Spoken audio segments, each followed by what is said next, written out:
Every parent knows there's nothing more precious than watching your child grow up safe and happy in the place you call home. For Samuel Hayes, that place was a simple log cabin tucked deep in the Colorado mountains, where he and his wife raised their 8-year-old daughter Emma away from the greed and violence of the outside world. For 15 peaceful years, their little corner of paradise remained untouched. But when cattle baron Vincent Blackwood decided he wanted Hayes Mountain for his empire, he sent 20 armed men with torches and guns to drive them out. These hired guns expected to find a helpless family with nowhere to run.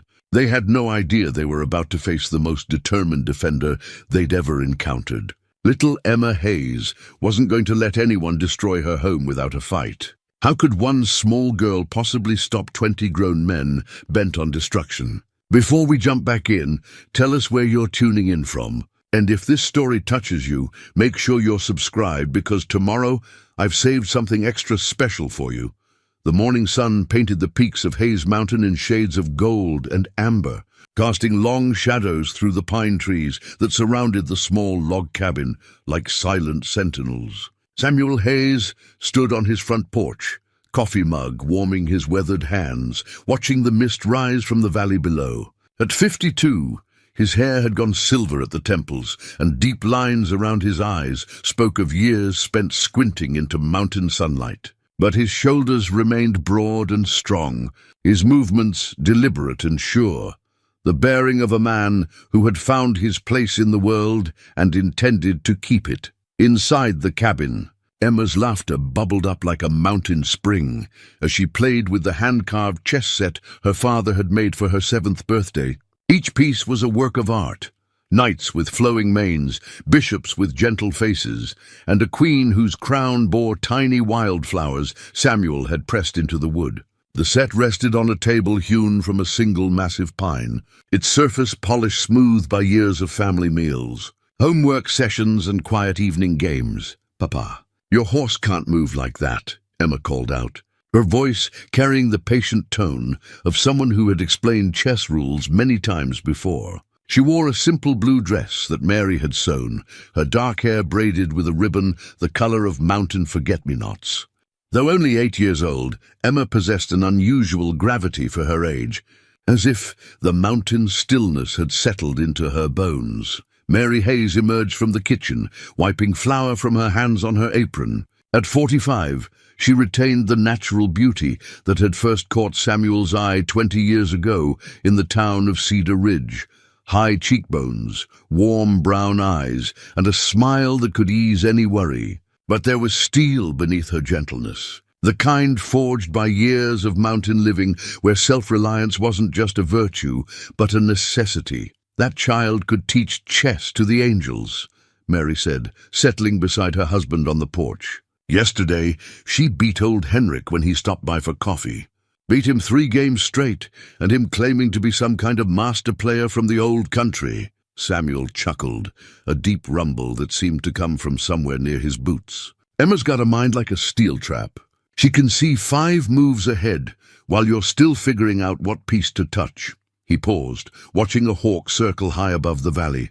"Sometimes I wonder if we're doing right by her, keeping her up here away from other children." "The mountain is her teacher," Mary replied, her voice soft but firm. "Look what she's learned. She can track deer through forest that would confuse a seasoned hunter. She knows which berries are safe to eat, which streams run clean, where to find shelter in a storm. She can start a fire in wet weather and cook a meal that would make a restaurant chef weep with envy. What more does a child need to learn?" Samuel nodded, though a shadow crossed his face. The outside world had a way of intruding, no matter how far you ran from it. Already there were signs. Surveyors' marks appearing on trees farther down the mountain, strange men in expensive clothes asking questions in Cedar Ridge about land ownership and mineral rights. Progress, they called it. Samuel had another name for it. The Hayes family had come to this mountain 15 years ago, when Emma was nothing more than a hope and a prayer in her mother's heart. Samuel had mustered out of the army after 8 years as a scout, his discharge papers listing commendations for service in conflicts the government preferred not to discuss. He had seen enough of what men could do to each other in the name of duty, honor, or simple greed. When a fellow veteran told him about unclaimed land in the Colorado Territory, land so remote and difficult that even the railroad barons hadn't bothered with it, Samuel had packed everything they owned into a wagon and headed west. They had built their cabin with their own hands, felling trees and shaping logs through a summer that tested every muscle in their bodies.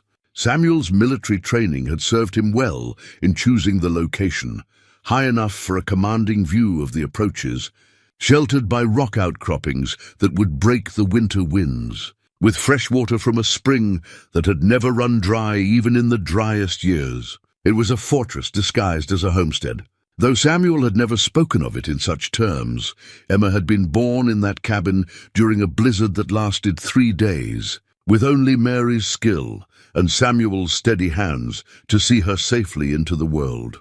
From her first breath, she had been a child of the mountain, calm in storms, alert to every sound, comfortable in solitudes that might drive city folk to madness.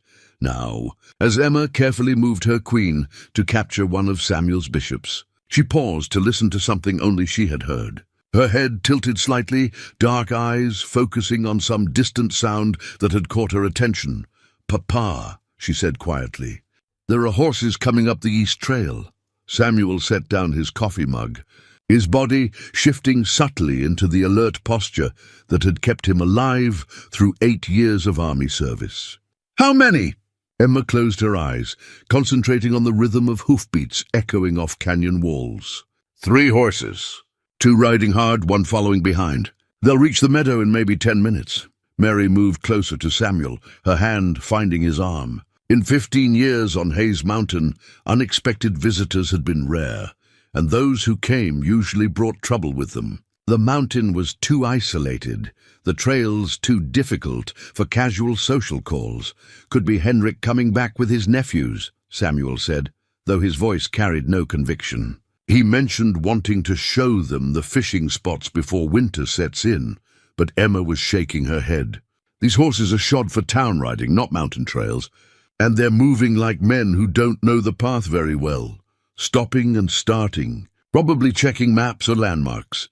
Samuel felt a familiar tightness in his chest, the same sensation that had warned him of ambushes in 6 territories most people couldn't pronounce. Emma's extraordinary hearing and her deep knowledge of every sound the mountain made had saved them from unwelcome visitors before, hunters who had lost their way, claimed jumpers looking for easy pickings, and once, memorably, a group of outlaws fleeing a botched bank robbery in Cedar Ridge. "Emma, put the chess set away and help your mother clear the breakfast dishes," Samuel said, his tone casual but firm. "I'll go see who our guests might be." As Emma began carefully placing each carved piece in its designated spot in the wooden box, Samuel disappeared into the cabin. He emerged a few minutes later with his Winchester rifle, the weapon clean and ready, but held in a non-threatening position across his forearm. Mary appeared in the doorway behind him, her face calm, but her eyes watchful. The sound of approaching horses grew clearer now, echoing off the canyon walls that formed a natural amphitheater around the Hayes homestead. Samuel had chosen this location partly for its acoustic properties. Any approach could be heard long before visitors actually arrived. Giving the family time to prepare for whatever might come, Emma moved to stand beside her mother, her small hand slipping into Mary's larger one. Despite her youth, she understood the gravity of unexpected visitors. In their isolated world, strangers could mean anything from lost travelers needing help to men with darker purposes. Samuel had taught her to be ready for both possibilities.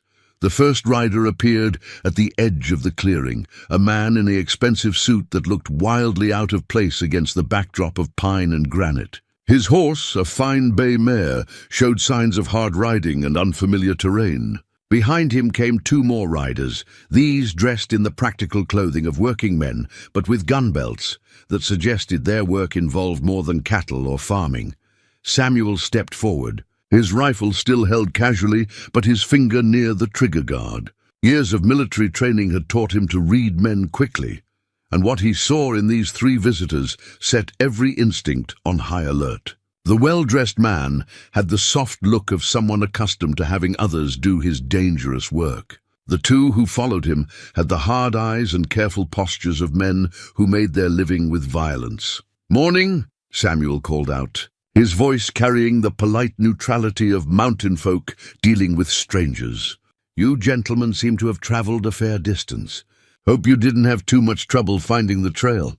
The man in the expensive suit dismounted with the awkward movements of someone more comfortable in a carriage than a saddle. He was perhaps 40 years old, with the kind of pale complexion that spoke of indoor living, and the soft physique of a man who had never missed a meal. His boots were fine leather, but showed scuff marks from the rocky trail, and his suit coat bore dust from the long ride.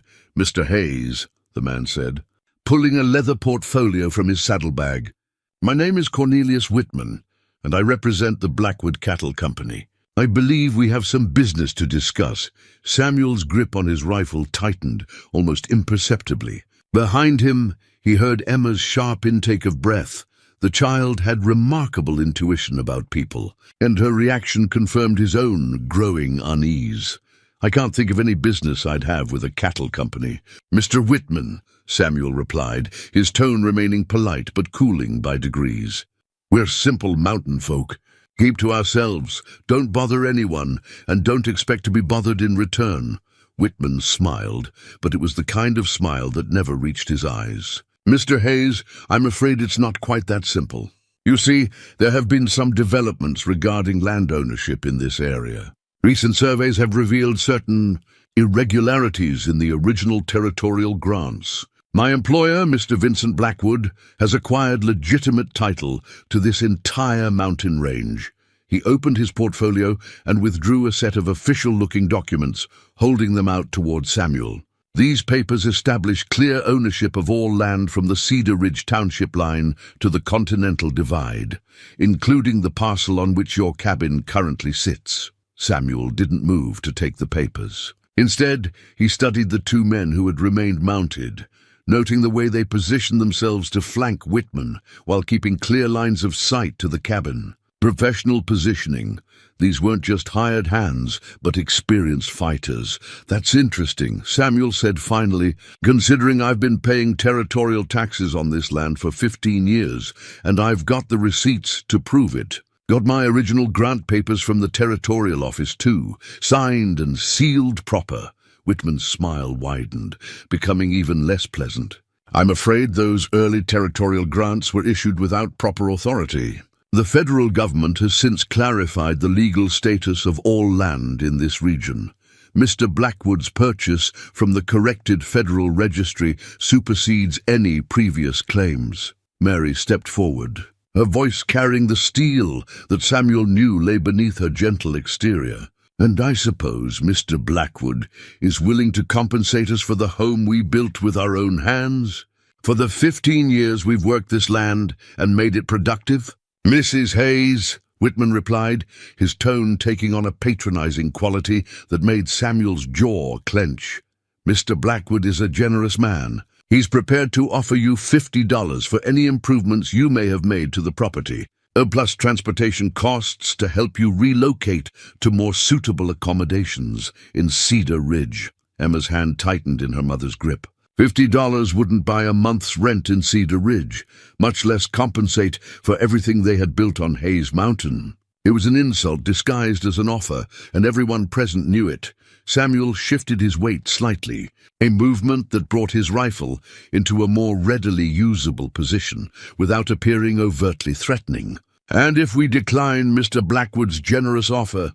One of the mounted men spoke for the first time, his voice carrying the flat intonation of someone accustomed to delivering ultimatums. "Mr. Blackwood is developing this entire range for his cattle operation. He'll need you folks to relocate one way or another. Question is whether you choose to make it easy or difficult." The threat hung in the mountain air like the scent of a coming storm. Samuel felt the familiar calm that had always descended on him before combat, a stillness that sharpened his senses and slowed time to a manageable pace. Beside him, Emma stood straighter, her young face set in an expression that reminded Samuel powerfully of her mother's determination. "Well now," Samuel said, his voice carrying a new note that made the mounted men's hands drift closer to their weapons. "I appreciate you gentlemen riding all the way up here to deliver your message. You can tell Mr. Blackwood that the Hayes family will consider his offer carefully. Of course, that consideration might take quite a while. We mountain folk don't like to rush important decisions." Whitman's veneer of civility began to crack. "Mr. Hayes, I don't think you understand the situation. Mr. Blackwood has legal title to this land. You are, as of this moment, trespassing on his property. He has been generous in offering compensation, but his patience has limits, and you can tell Mr. Blackwood," Mary interjected, her voice carrying across the clearing with crystalline clarity, "that we have legal title too, and we've been improving this land since before he ever heard of Hayes Mountain. If he wants to dispute our claim, he can take it up with the territorial courts." The two mounted men exchanged glances, a silent communication that Samuel recognized as the kind of professional assessment that preceded violence. He had seen it countless times in his military service, the moment when talking ended and shooting began. Emma suddenly released her mother's hand and stepped forward, her young voice cutting through the tension with surprising authority. "Mister, your horses are favoring their left front legs. That's what happens when city horses try mountain trails without proper preparation. You'd better rest them before you head back down, or you might find yourselves walking." The observation was accurate. Samuel could see the signs of strain in the animals, but more than that, it was a demonstration of Emma's remarkable ability to read situations and find unexpected angles of approach. The child saw everything, forgot nothing, and had an intuitive understanding of how to use information to her advantage. Whitman looked down at the 8-year-old girl with something approaching confusion. Clearly he had not expected to find himself receiving tactical advice from a child. One of his companions dismounted to check his horse's legs, confirming Emma's assessment with a grudging nod. "Smart little girl you've got there," Whitman said, his tone attempting to return to its earlier false friendliness. "She'll do well in a proper school in Cedar Ridge, with other children her age. Mountain life is no place for a bright child to grow up isolated." Samuel felt a surge of anger, so pure and hot that it took all his self-control not to level his rifle at Whitman's chest. The man had just made the mistake of threatening Emma, albeit in polite terms. It was a line that should not have been crossed. "Emma gets the finest education right here on this mountain," Mary said, her voice deadly quiet. "She learns from books, from nature, and from life itself. She doesn't need your kind of schooling, Mr. Whitman." Emma herself seemed unperturbed by the veiled threat. She studied Whitman with the same intense focus she brought to chess problems or tracking wounded game. When she spoke, it was with the kind of matter-of-fact observation that made her such a formidable chess opponent. "You didn't come up here to make us an offer," she said simply. "You came to see what kind of people we are and whether we'd fight or run. Now you know." The adult stared at her in various degrees of surprise. Whitman's mouth opened slightly as if he were going to respond, then closed again. The child had cut straight through his carefully constructed pretense and exposed the true purpose of his visit. Samuel felt a mixture of pride and concern as he watched his daughter face down 3 potentially dangerous men without a trace of fear. Emma had inherited his tactical mind and her mother's steel spine, but she was still just 8 years old. He couldn't let her bear the weight of this confrontation alone. "My daughter makes a good point," Samuel said, stepping slightly forward to put himself between Emma and the visitors. "You've got your answer, gentlemen. We're not leaving. If Mr. Blackwood wants to pursue this matter, he can do it through proper legal channels." Whitman gathered his papers and returned them to his portfolio, his movements sharp with barely controlled frustration. "Mr. Hayes, you're making a serious mistake. Mr. Blackwood has resources and connections that you can't possibly match. This mountain will be part of his cattle empire, with or without your cooperation." "Maybe so," Samuel replied, "but it won't be today, and it won't be without a fight." The mounted men shifted in their saddles, hands moving closer to their weapons. Samuel recognized the signs of an escalating situation and made a subtle gesture toward the cabin. Mary immediately began moving Emma backward, though the child's eyes remained fixed on their unwelcome visitors. Mr. Blackwood hoped to resolve this matter amicably, one of the gunmen said, his voice carrying a note of finality. If you change your mind about his generous offer, send word to Cedar Ridge, but don't wait too long. His patience isn't unlimited. With that, the three men mounted up and rode back toward the trail they had used to reach the Hayes homestead. Samuel maintained his position on the porch until the sound of hoofbeats faded completely, then slowly lowered his rifle. Emma emerged from behind her mother, her young face thoughtful. Papa, that man who did most of the talking, he was scared of something. Not scared of us, but scared of disappointing whoever sent him. Samuel nodded grimly. Emma's ability to read people was sometimes unsettling in its accuracy. What else did you notice, little one? The two men with guns weren't just hired hands. They moved like soldiers, like you do sometimes when you don't think we're watching. And they were counting things. How many windows our cabin has, where the best cover would be, how many ways there are to approach without being seen. Mary drew Emma close, her face pale. Samuel, they were planning an attack. Planning for the possibility, Samuel corrected, though his expression remained grim. They came to see if we'd scare easy. When we didn't, they started thinking about other options. Emma looked up at her father with eyes that seemed far too old for her 8 years. Papa, are we really going to fight them? Samuel knelt down, so he was at eye level with his daughter, his weathered hands gentle on her small shoulders. Emma, sometimes in life, you come to a place where backing down means losing everything that matters. Your mama and I built our whole life on this mountain. You were born here, took your first steps here, learned to read sitting by that fireplace. It's not just where we live, it's who we are. But there are only 3 of us, Emma said with the practical logic that had always marked her thinking. And they probably have more men than just those 2. Numbers don't always win fights, Samuel replied. Sometimes heart matters more than numbers. Sometimes knowing the ground you're fighting on matters more than having the biggest army. And sometimes, he added with a slight smile, having a daughter who notices everything and thinks 3 moves ahead makes all the difference. Emma considered this with the seriousness she brought to all important matters. Then we'd better start getting ready.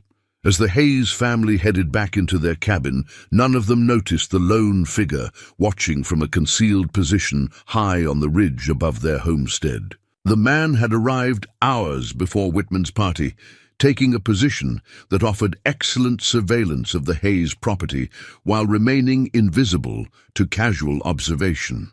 Through a military-grade telescope, he had watched and listened to the entire confrontation. The observer was Jake Morrison, a veteran of conflicts in 3 territories, and Vincent Blackwood's most trusted lieutenant, when situations required more than legal paperwork and financial pressure.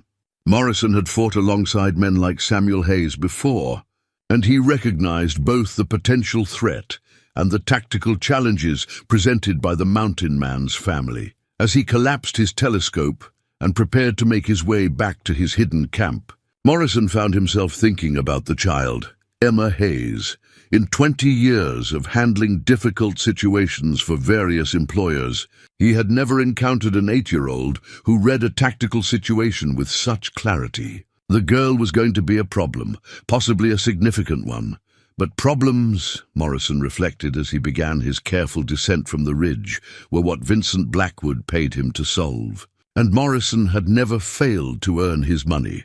Back in the cabin, Samuel began checking his weapons, while Mary started taking inventory of their supplies. Emma sat at the kitchen table, carefully cleaning each piece of her chess set, while her mind worked through the various possibilities they might face. The battle for Hayes Mountain was about to begin, and the Hayes family intended to be ready for whatever came next. 3 days after Cornelius Whitman's visit, Samuel was splitting firewood behind the cabin when Emma came running up the trail from the spring, her water bucket abandoned somewhere behind her.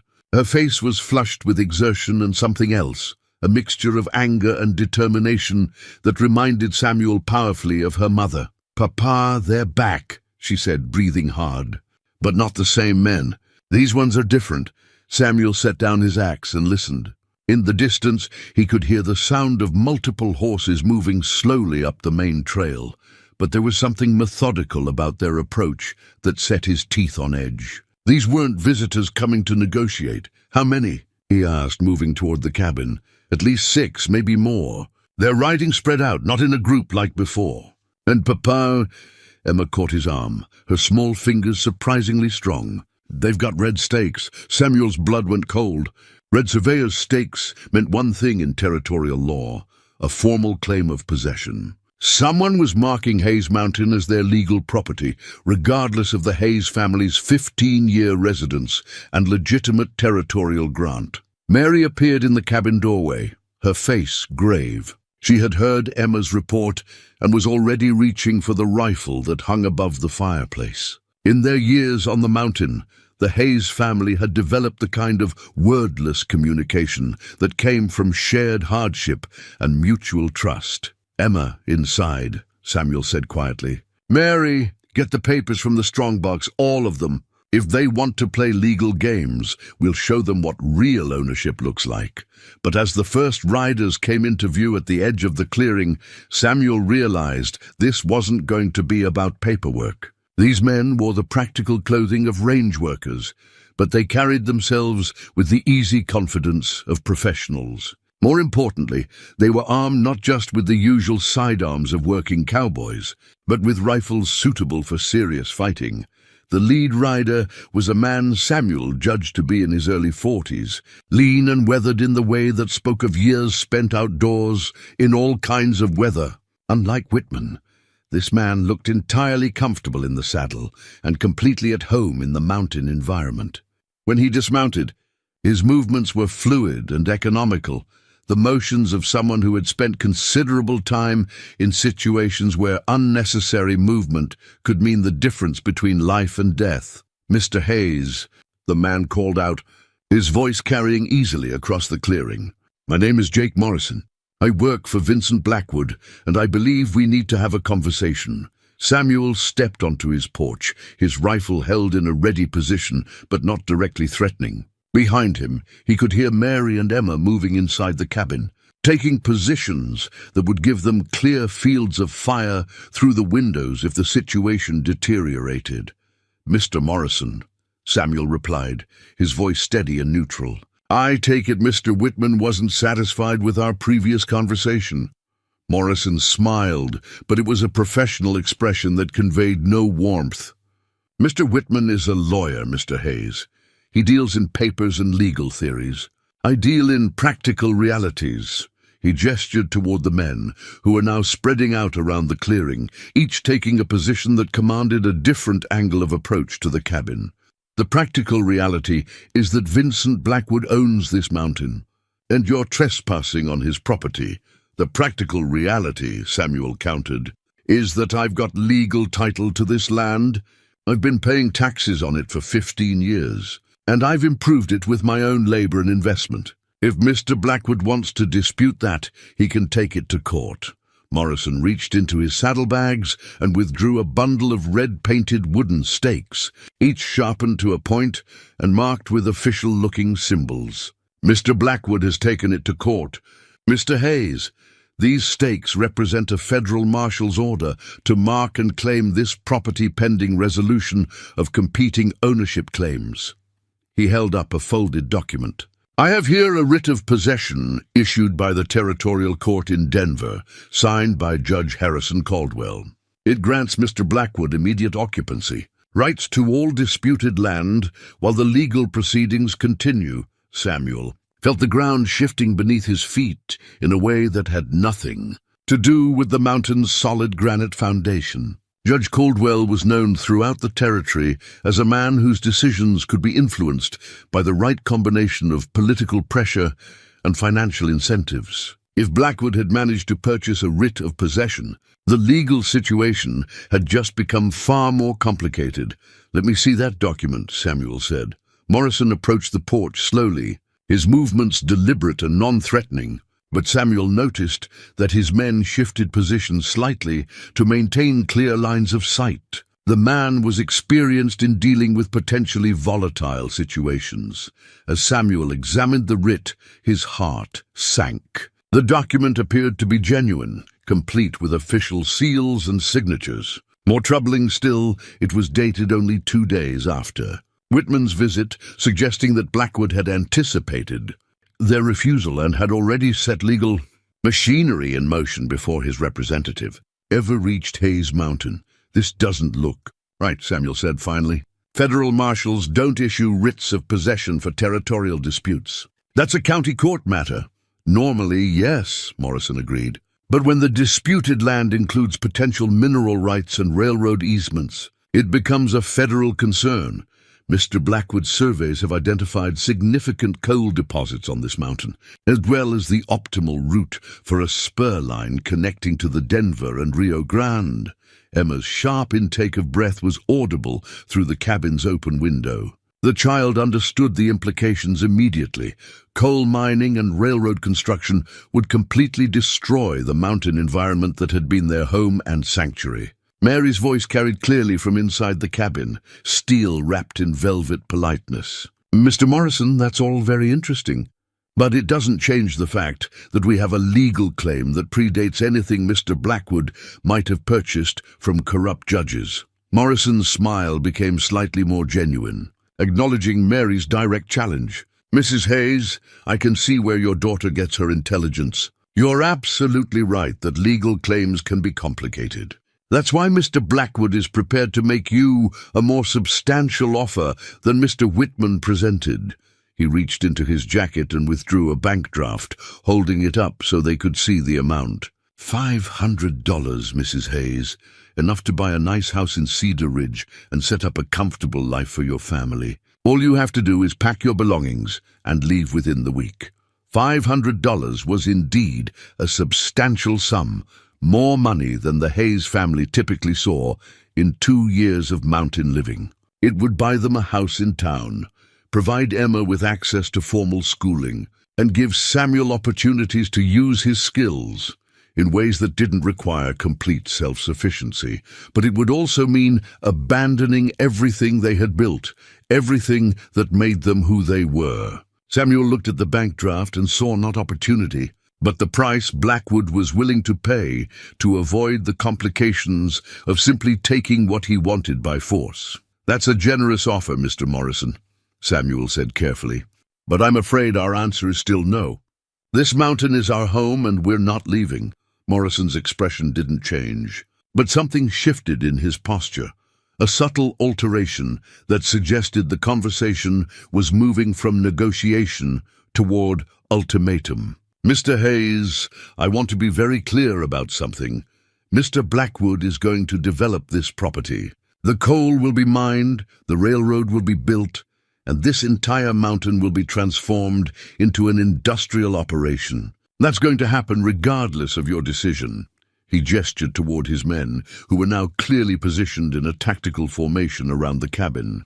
The only question is whether your family leaves voluntarily with compensation, or whether you force Mr. Blackwood to exercise his legal rights under the writ of possession.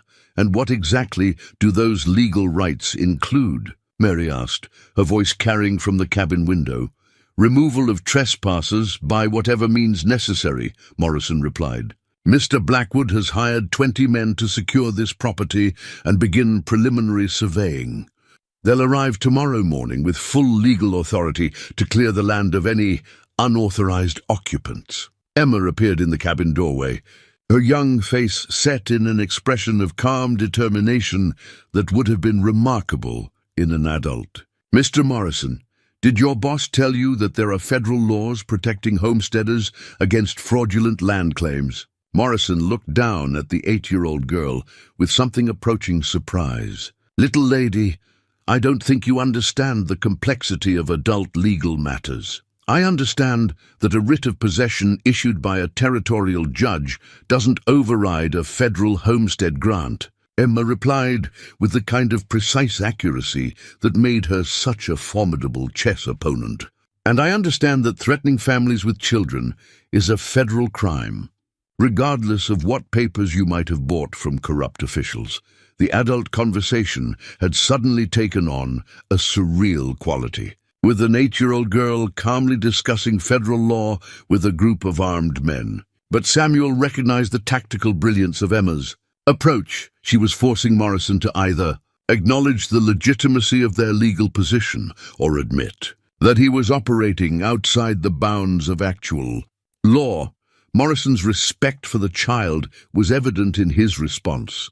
"Miss Hayes, you're right that homestead law is complicated, but Mr. Blackwood's attorneys have researched your family's claim very thoroughly. Your father's original territorial grant was issued before proper federal surveys were completed.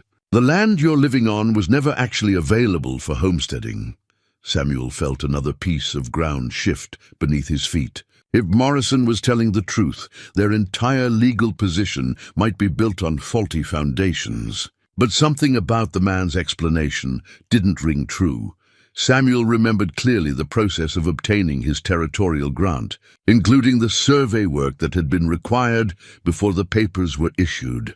"That's interesting," Samuel said slowly, "because I've got survey maps from the territorial office that show this exact parcel as available homestead land. Maps that are signed and certified by the same federal office that would have jurisdiction over mineral and railroad rights."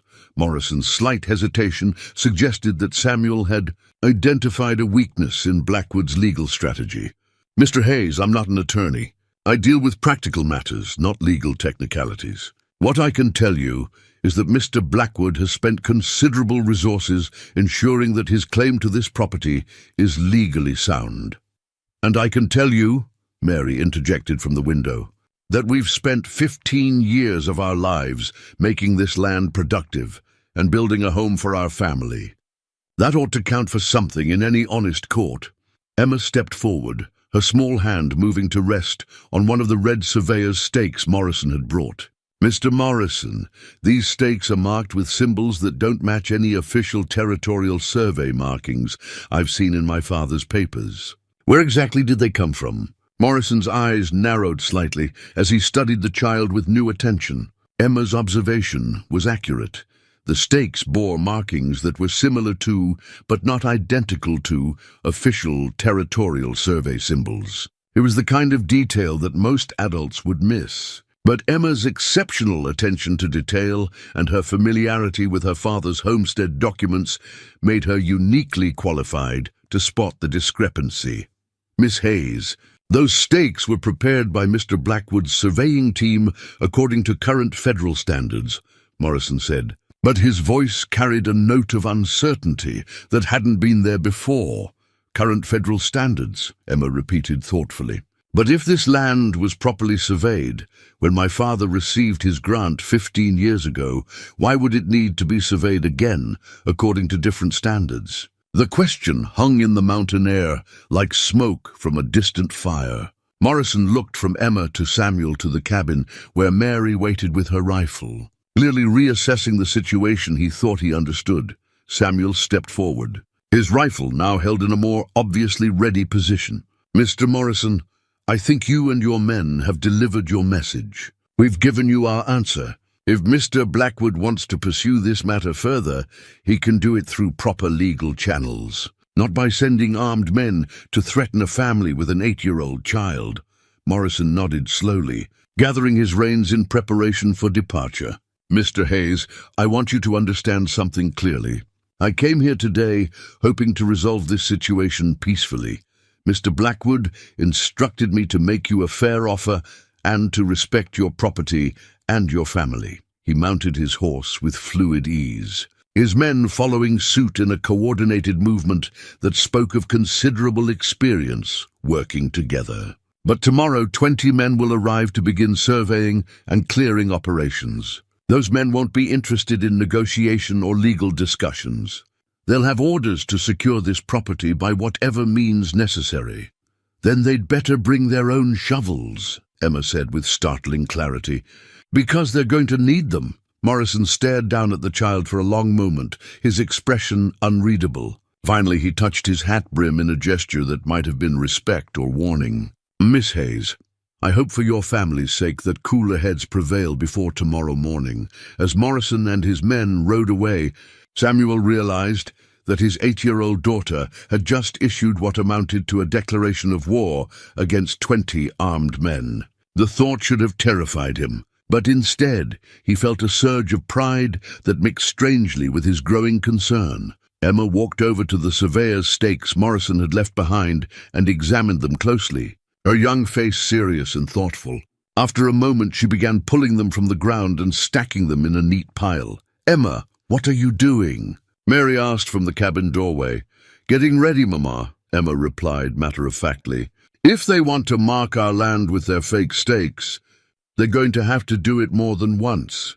Samuel looked at his daughter, this small, determined child who had just faced down a group of armed men with nothing but intelligence and courage, and realized that the battle for Hayes Mountain was going to be unlike anything he had ever experienced in 8 years of military service. The enemy had superior numbers, legal backing, and financial resources, but they were about to discover that none of those advantages meant much when fighting an 8-year-old girl who knew every rock, tree, and hidden trail on the mountain she called home. As the sun set behind the peaks of Hayes Mountain, the Hayes family began preparing for a war that would test everything they believed about family, courage, and the price of holding on to the things that matter most. That evening, as the last light faded from the mountain peaks, Emma sat by the kitchen window, working on her slingshot, while her parents talked in low, worried voices by the fireplace. The weapon was simple, a Y-shaped piece of oak that Samuel had helped her select from the woodpile, with strips of leather cut from an old boot for the cradle and elastic bands. But in Emma's small hands, it had become something more precise and deadly than its humble materials might suggest. Samuel had taught her to use the slingshot when she was 6, initially as a way to chase crows from Mary's vegetable garden. But Emma's natural accuracy and her methodical approach to practice had transformed her into a marksman who could consistently hit targets the size of a silver dollar at 30 paces. Now, as she carefully adjusted the leather cradle and tested the tension of the elastic, she was thinking about targets considerably larger than garden pests. "Emma, come away from the window," Mary said gently. "You need to eat something before bedtime." But Emma remained focused on her task, her young face serious in the lamplight. "Mama, how many men did Mr. Morrison say were coming tomorrow?" 20, Samuel answered from the fireplace, his voice heavy with the weight of impossible odds. 20 professional fighters against a mountain man, his wife, and their 8-year-old daughter. Emma looked up from her slingshot, her dark eyes thoughtful. "Papa, in your army days, did you ever fight when you were outnumbered?" Samuel set down the rifle he had been cleaning and looked at his daughter with a mixture of pride and concern. "A few times, little one. The key to winning when you're outnumbered is to make sure you never fight all your enemies at the same time." "What do you mean?"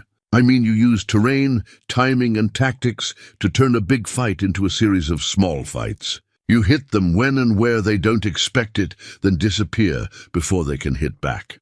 You make them come to you on ground you've chosen, where you have every advantage." Emma nodded thoughtfully, her fingers working at the slingshot's leather cradle. "Like chess. You don't try to capture all their pieces at once. You take them one at a time in the right order until their king has nowhere to run." Mary joined the conversation, settling into her chair with a cup of tea that she held more for comfort than warmth. "But Emma, chess pieces aren't real people. The men coming tomorrow have families, just like we do. They're probably just working men trying to earn money to feed their children. Then they shouldn't have taken a job threatening to hurt other people's families." Emma replied with the kind of moral clarity that sometimes startled adults. "Papa always says that every choice has consequences. They chose to work for a man who steals other people's homes." Samuel recognized his own words, reflected back at him through his daughter's understanding, and he felt a complex mix of pride and responsibility. Emma was learning lessons about justice and consequence that most children her age would never need to face. "Emma, Your mother's right that these aren't bad men necessarily, Samuel said carefully.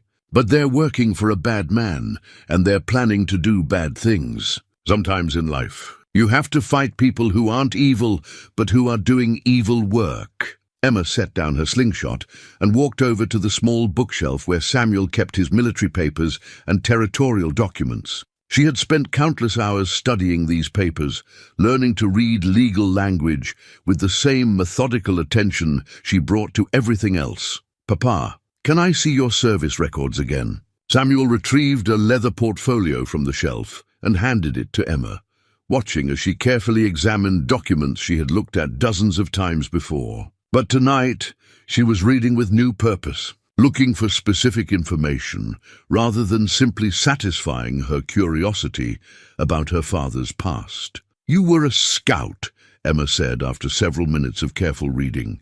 "Your job was to gather information about enemy movements and to harass their supply lines. You specialized in what the army calls irregular warfare." "That's right," Samuel confirmed, wondering where his daughter's questioning was leading. "And your unit was commended for actions against superior enemy forces in Colorado Territory, New Mexico Territory, and Utah Territory." Emma looked up from the papers, her eyes bright with understanding. "Papa, you already know how to fight when you're outnumbered. You know how to win." Samuel felt a chill that had nothing to do with the mountain evening.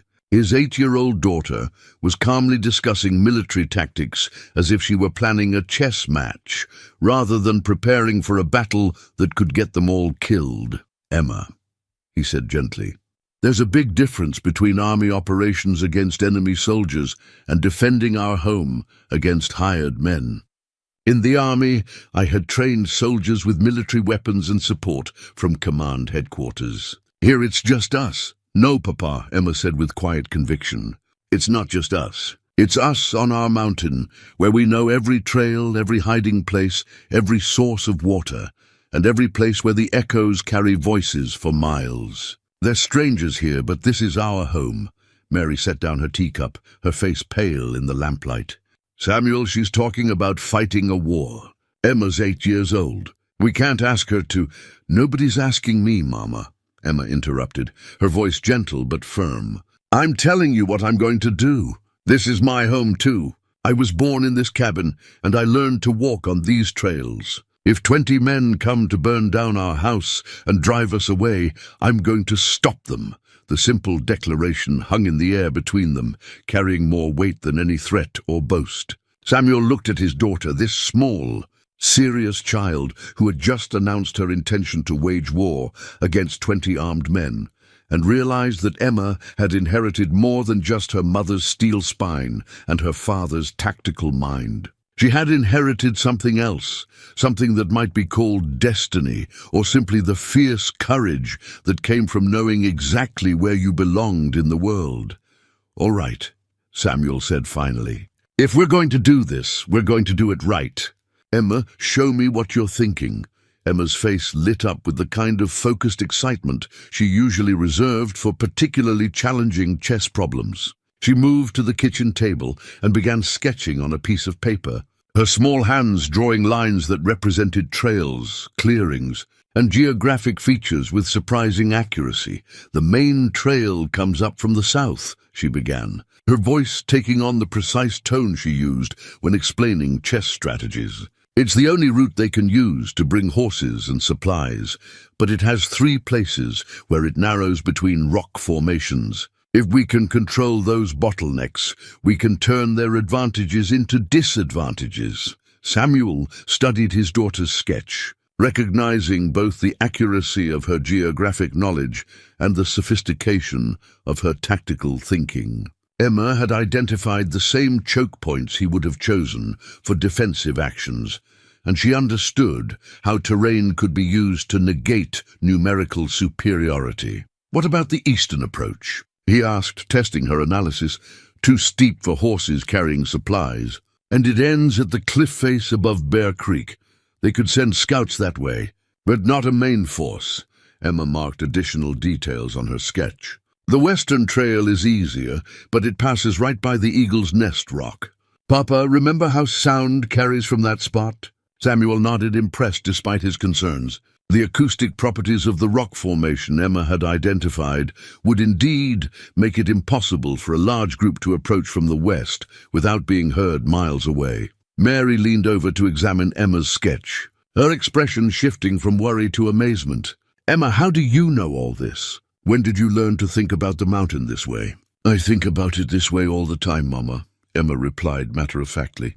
When I'm doing chores or playing or just walking around, I notice things. Like how the morning echo from the South Trail arrives 15 seconds before you can see anyone coming up from the valley. Or how the deer always know about strangers coming up the eastern approach because their trails cross there. She pointed to another section of her sketch. And I know where all the best hiding spots are, where you can see everything but stay invisible. I know which rocks make the best sound when you drop them, and which trees have branches strong enough to hold rope. Samuel felt a strange mixture of pride and apprehension as he realized the extent of his daughter's unconscious preparation for this moment. Emma had been studying the tactical possibilities of Hayes Mountain her entire life without knowing she was doing it, building an intimate knowledge of the terrain that no outsider could match. Emma, he said carefully, understanding the mountain is one thing. Actually, fighting armed men is something completely different. These aren't chess pieces or tin cans you're practicing with. They're dangerous people who won't hesitate to hurt a little girl if she gets in their way. Emma looked up at her father with eyes that seemed far too old for her 8 years. Papa, Mr. Morrison said they have orders to secure this property by whatever means necessary. That means they're already planning to hurt us if we don't leave. The only question is whether we make it easy for them or whether we make them work for it. Mary reached out to touch Emma's face, her fingers gentle against her daughter's cheek. Sweetheart, you're so young. You should be playing with dolls and learning to sew, not planning battles. Mama, you taught me that everyone in a family has to contribute according to their abilities, Emma replied.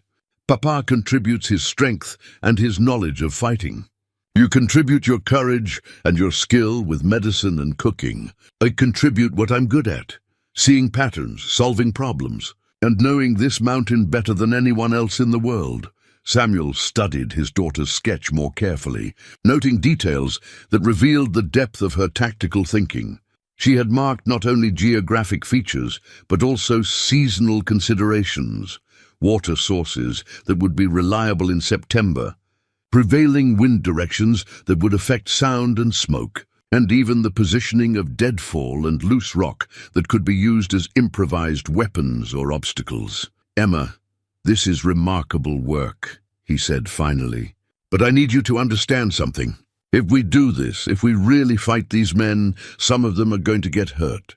Maybe seriously hurt. Are you prepared for that responsibility? Emma considered the question with the same careful attention she brought to all serious matters. Papa, if a bear came to attack our cabin, would you fight it to protect Mama and me? Of course. And if you had to hurt the bear to make it go away, would that be wrong? Samuel saw where his daughter's logic was leading. No, it wouldn't be wrong. Sometimes violence is necessary to protect the innocent. Then these men are like the bear, Emma concluded. They're coming to destroy our home and hurt our family. If we have to fight them to make them go away, that's not wrong. That's just what families do. They protect each other. Mary sank into her chair, overwhelmed by the realization that their 8-year-old daughter was calmly discussing the ethics of warfare. Samuel, what kind of life are we giving her? What kind of childhood involves learning to fight armed men? The kind of childhood that produces strong, capable people, Samuel replied, though his voice carried its own burden of doubt. Emma's learning lessons about courage, justice, and responsibility that most people never have to face. Those are hard lessons, but they're important ones. Emma folded her tactical sketch and tucked it into the pocket of her dress, then picked up her slingshot and tested its balance one more time. Mama, Papa, I know you're worried about me, but you don't need to be. I'm not planning to do anything foolish or dangerous. I'm just planning to be very, very good at being Emma Hayes, defending Emma Hayes' mountain home. As the family prepared for bed that night, Each of them understood that tomorrow would bring challenges, unlike anything they had ever faced. But they also understood something else. They would face those challenges together, as a family, using every skill and resource at their disposal. Emma fell asleep, clutching her slingshot, her young mind already working through the tactical problems she would face in the morning. In her dreams, the mountain spoke to her in a language of wind, through pines and water over stone, telling her secrets about patience, timing, and the art of making big problems smaller by solving them one piece at a time.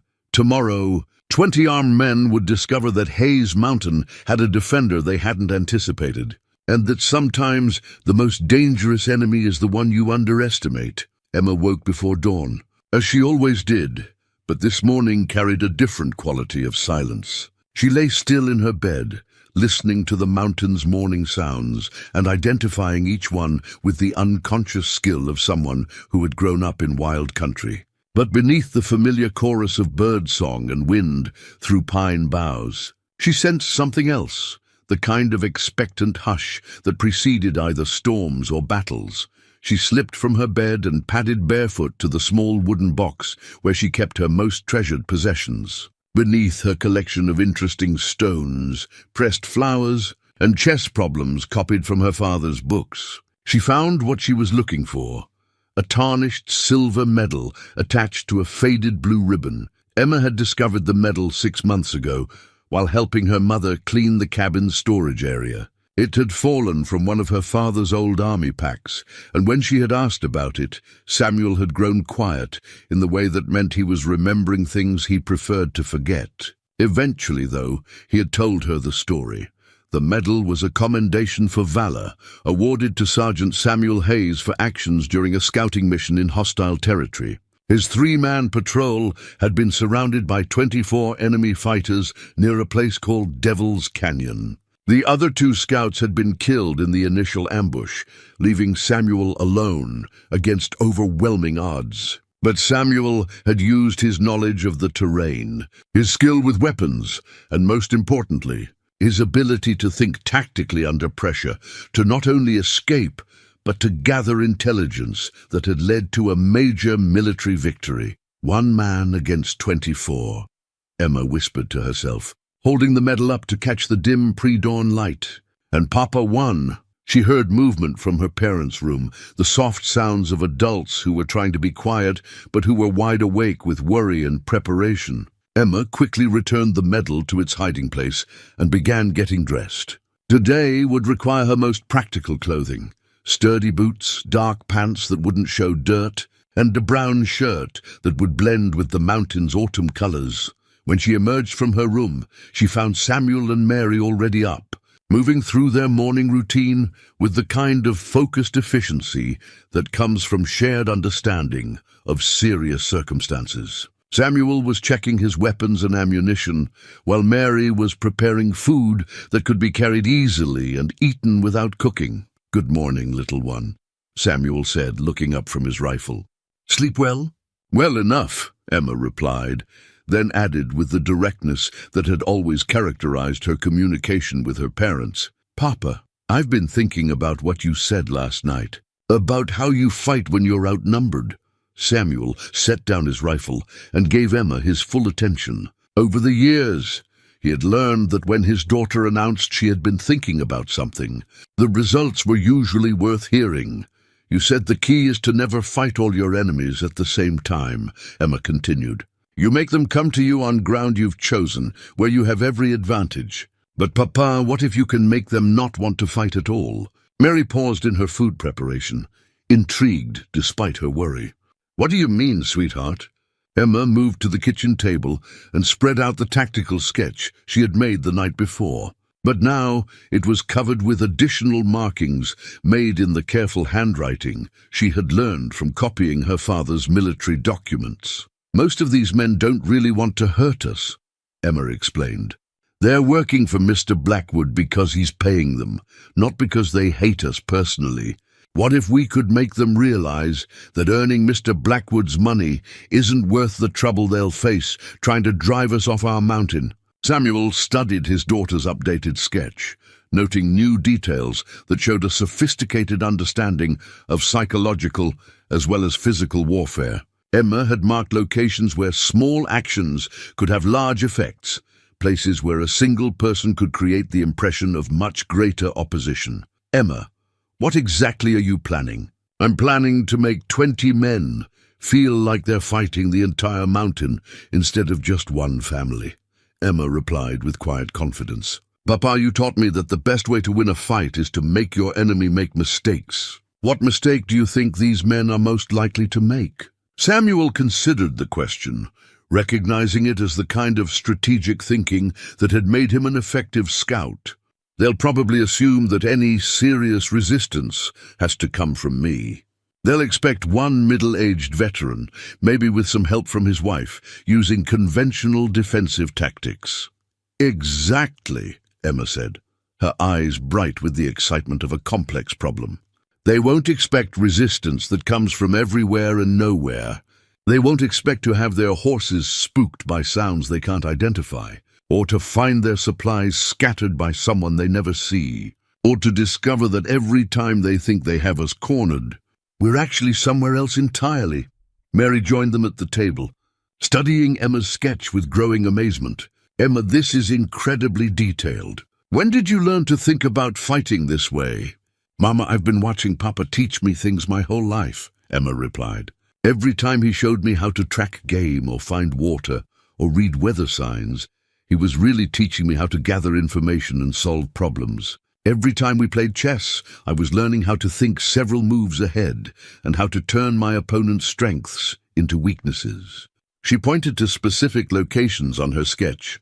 And every day I've lived on this mountain, I've been learning its secrets. I know which rocks make the best echoes, which trees have branches positioned for climbing, which trails connect to which other trails. I know where sound carries and where it doesn't, where you can hide and where you can see everything.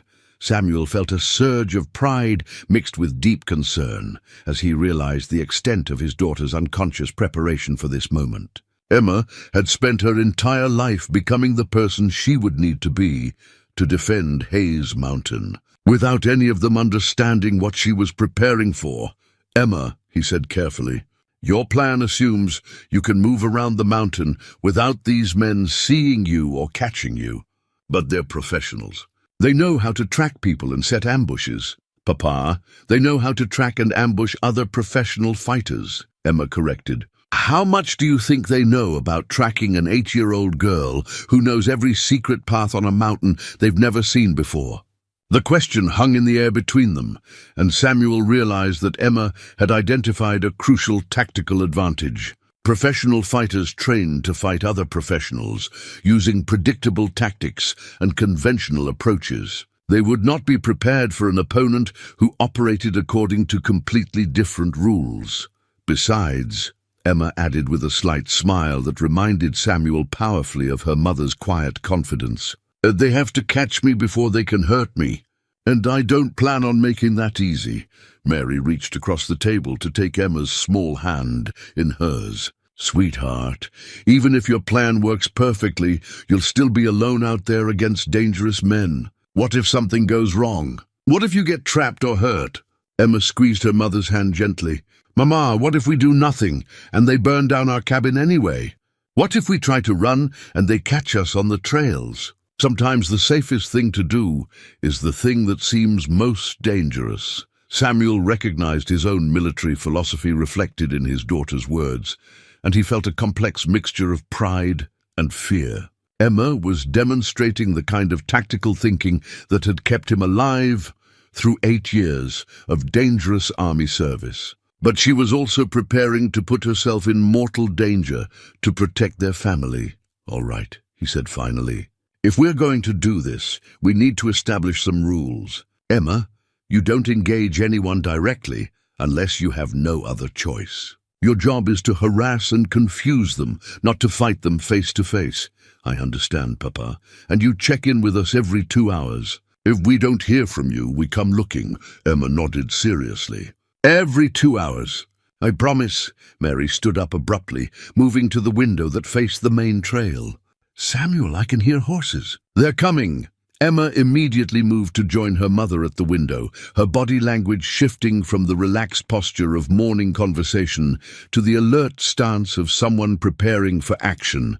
Samuel grabbed his rifle and took position at the front window, while Mary retrieved the shotgun from its place by the door. In the grey pre-dawn light, they could see a line of riders making their way up the main trail.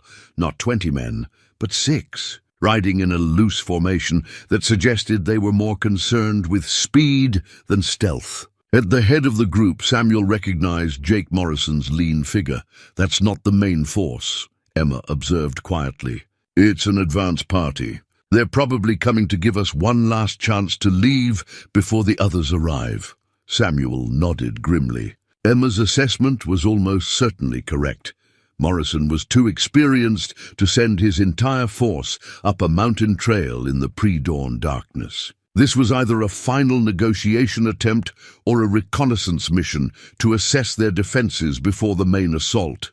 "Emma, upstairs," Samuel ordered. "Stay away from the windows, but listen to everything. Mary, cover the back door in case they try to flank us." But Emma didn't move toward the stairs. Instead, she picked up her slingshot and a small leather pouch of carefully selected stones. "Papa, if they're just here to talk, they won't mind if I listen from outside. And if they're here for something else, you might need me to be somewhere other than trapped in the cabin."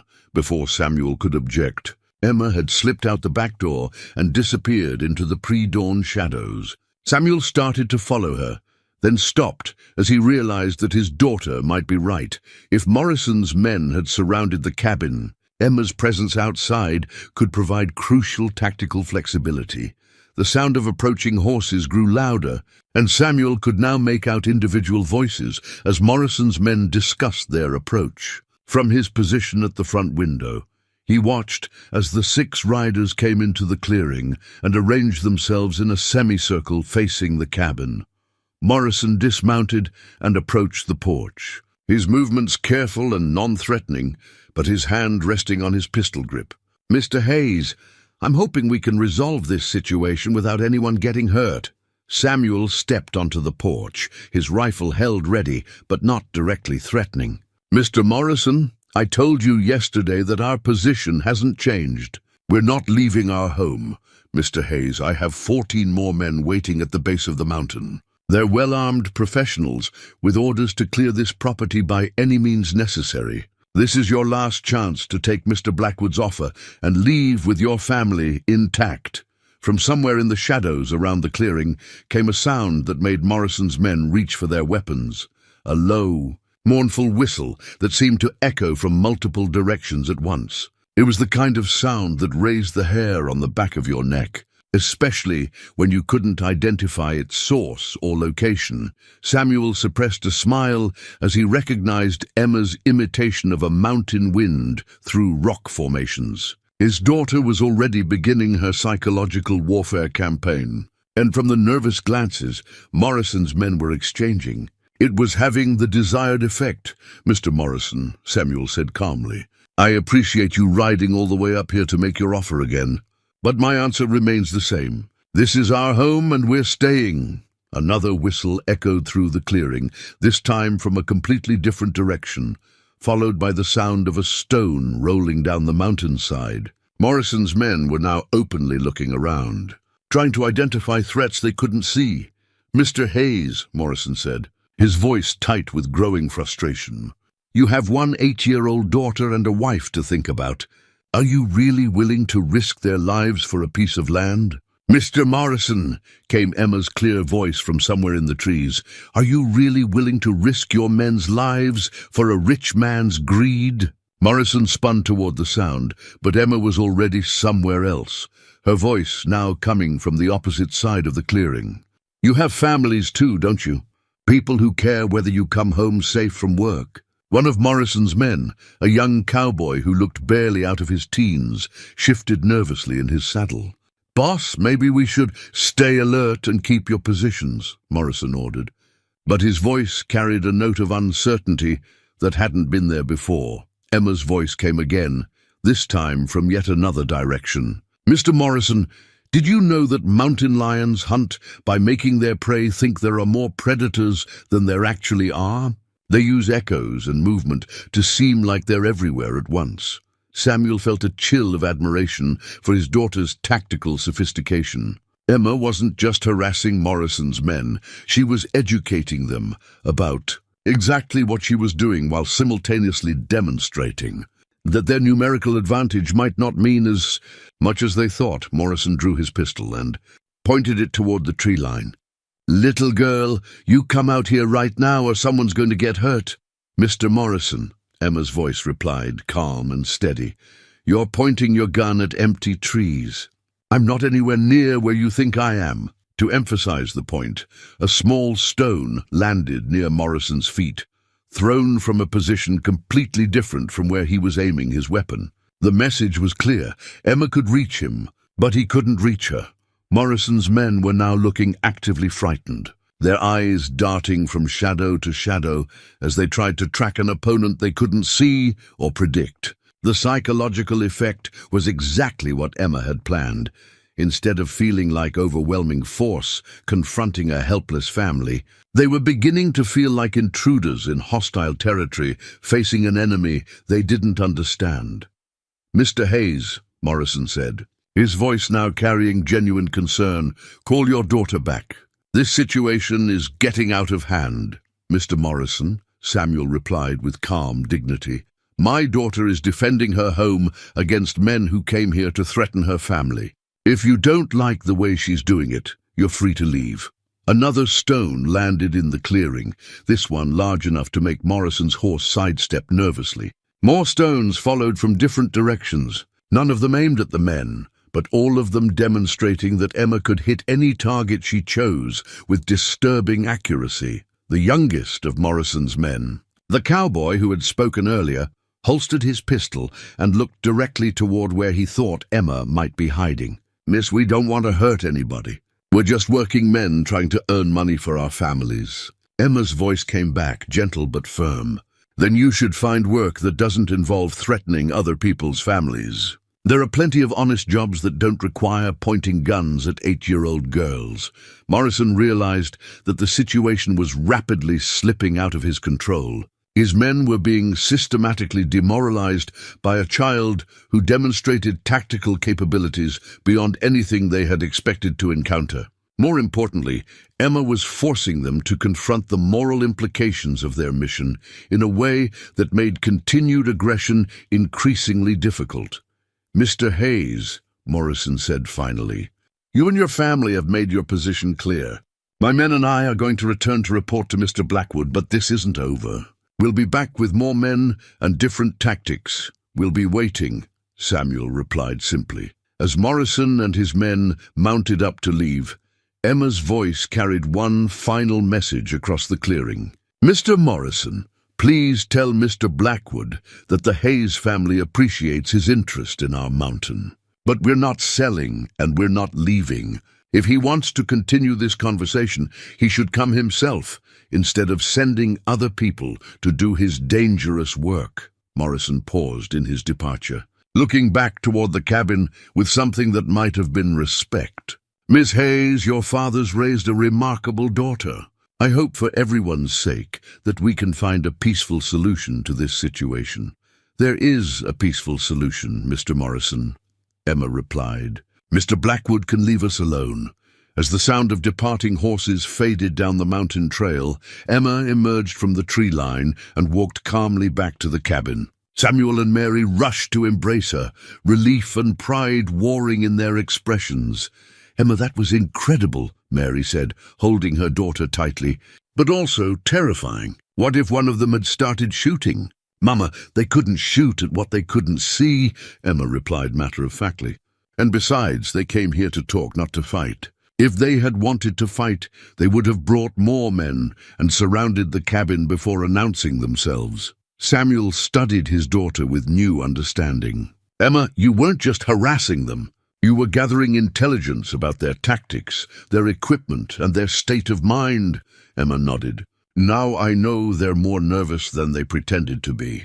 I know their horses aren't used to mountain conditions. I know at least one of them doesn't really want to be here. And I know Mr. Morrison is having second thoughts about how easy this job was supposed to be. As the Hayes family prepared for the larger confrontation they knew was coming, Emma began making final adjustments to her slingshot while mentally reviewing everything she had learned about their opponents. The real battle for Hayes Mountain was about to begin, and she intended to be ready for whatever came next. 2 hours after Morrison's departure, Emma knelt beside her mother's medicine bag in the cabin's main room, carefully examining its contents with the same methodical attention she brought to all important tasks. The leather pouch, worn smooth by years of Mary's healing work, contained not just herbs and remedies but the accumulated wisdom of a frontier woman who had learned to treat everything from fever to broken bones with whatever the mountain provided. Mary watched her daughter's careful inventory with a mixture of curiosity and concern. "Emma, what are you looking for?" "Information, Mama," Emma replied, holding up a small cloth bundle containing dried willow bark. "Every medicine tells a story about pain and healing. I need to understand both sides of that story if I'm going to be ready for what's coming." Samuel looked up from the weapons he was cleaning, his expression grave. "Emma, are you planning to hurt someone?" "I'm planning to avoid hurting anyone, Papa," Emma corrected gently. "But if I can't avoid it, I want to be able to help fix whatever damage gets done. Besides," she added with the practical logic that had always characterized her thinking, "if some of Mr. Morrison's men get hurt and we're the ones who help them, they might start thinking differently about who the real enemies are in this situation." Mary opened the medicine bag wider, revealing its complete contents to Emma's inspection. Along with the expected herbs and tinctures, the bag contained needle and thread for stitching wounds, clean cloth for bandages, and a small bottle of whiskey that served both as disinfectant and anesthetic when more sophisticated medical supplies weren't available. "Emma, healing people requires more than just knowing which plants to use," Mary explained. "You have to understand how bodies work, how injuries affect people differently, and how to stay calm when someone is frightened and in pain." Emma nodded seriously, then surprised her mother by producing a small notebook from her dress pocket. The book was filled with careful handwriting and detailed sketches showing various medicinal plants, their growing locations on Hayes Mountain, and notes about their preparation and use. "I've been watching you work, Mama," Emma said simply. "Every time you treated someone who was hurt or sick, I paid attention to what you did and why you did it. Henrik's broken arm last spring, Mrs. Patterson's fever when she got caught in the rain, Papa's cut hand when he was carving my chess set."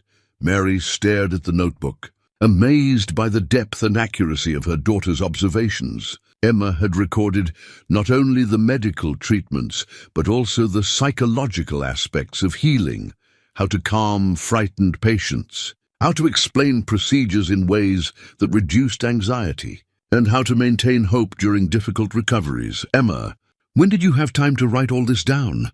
"At night, after you and Papa thought I was asleep," Emma replied matter-of-factly. "I wanted to make sure I remembered everything correctly. Papa always says that information is only valuable if you can recall it when you need it." Samuel set down his rifle and moved to examine Emma's notebook, his expression shifting from surprise to deep pride as he read her careful documentation. "Emma, this is professional quality medical intelligence. You've created a comprehensive field manual for frontier medicine. Thank you, Papa, but it's not complete yet. I still need to learn about treating the kinds of injuries that happen when people fight." Emma looked up at her parents with eyes that carried far too much gravity for her 8 years. "Today taught me that some of Mr. Morrison's men don't really want to hurt us. If I can help them when they get hurt, they might remember that we're not their enemies."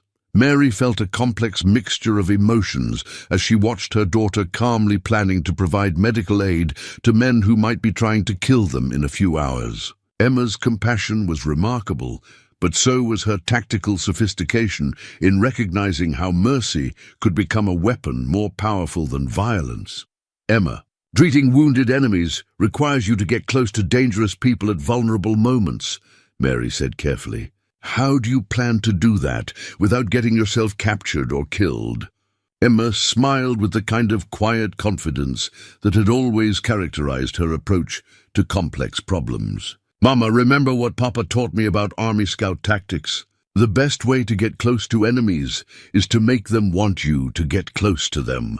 If someone is hurt and bleeding, they'll want medical help more than they want to capture one little girl. Samuel recognized the sophistication of Emma's strategic thinking, but he also saw the enormous risks inherent in her plan.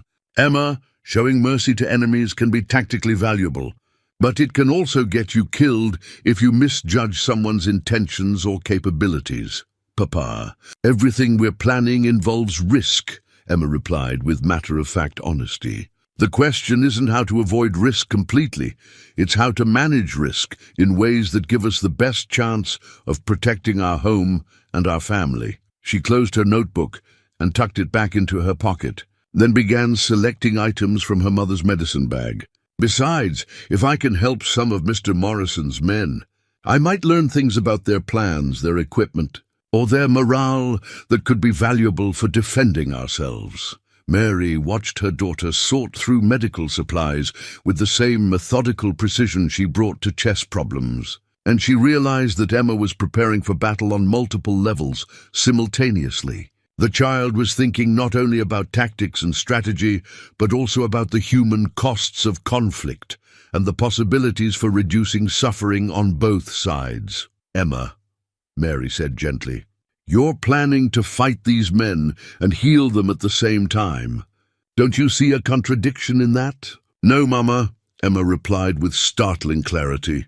I see a necessity. The fastest way to end a fight is to make your enemies realize that fighting you isn't worth the cost. If they know I'll hurt them when they threaten our family, but help them when they're wounded, they'll understand that I'm not cruel or evil.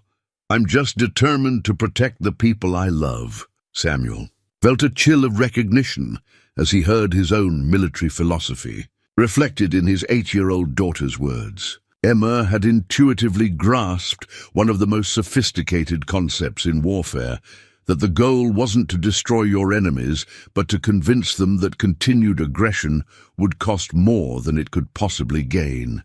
A sound from outside interrupted their conversation, the distant echo of many horses moving up the main trail. Samuel moved to the window and cursed softly at what he saw. Morrison was returning, but not with 6 men. A line of riders stretched down the trail as far as he could see, and more kept appearing as the column wound its way up the mountain. Emma, how many do you count?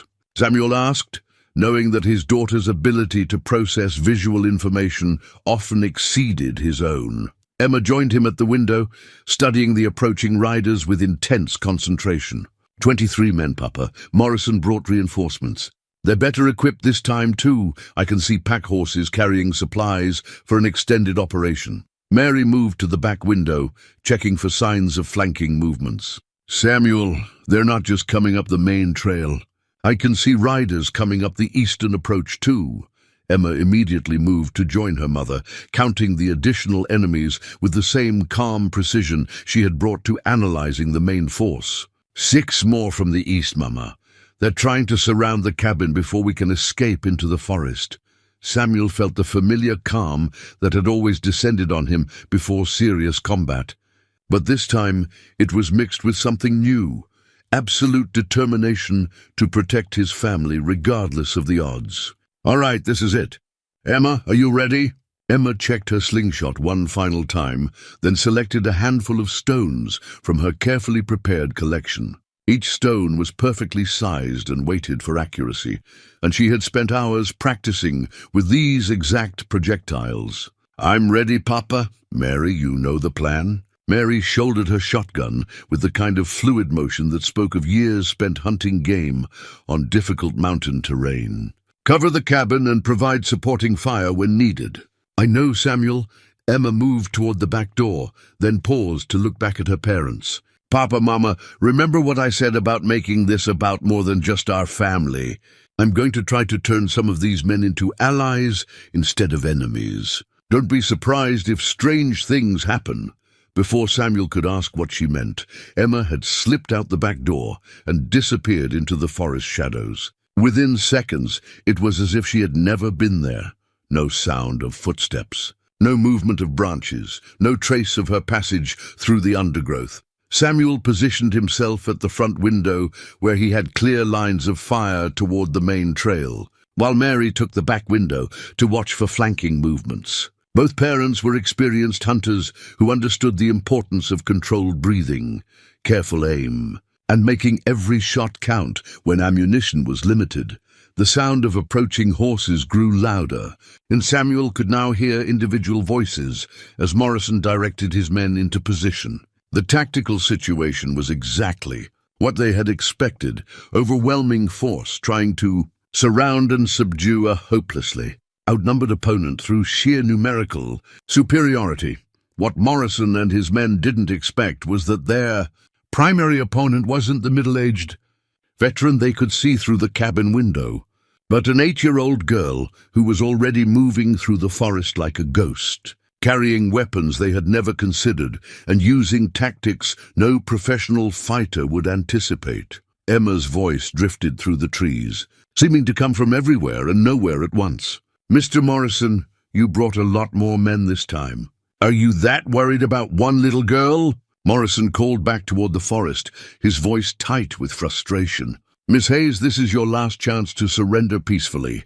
We have you completely surrounded." "No, Mr. Morrison," Emma's voice replied from a completely different direction.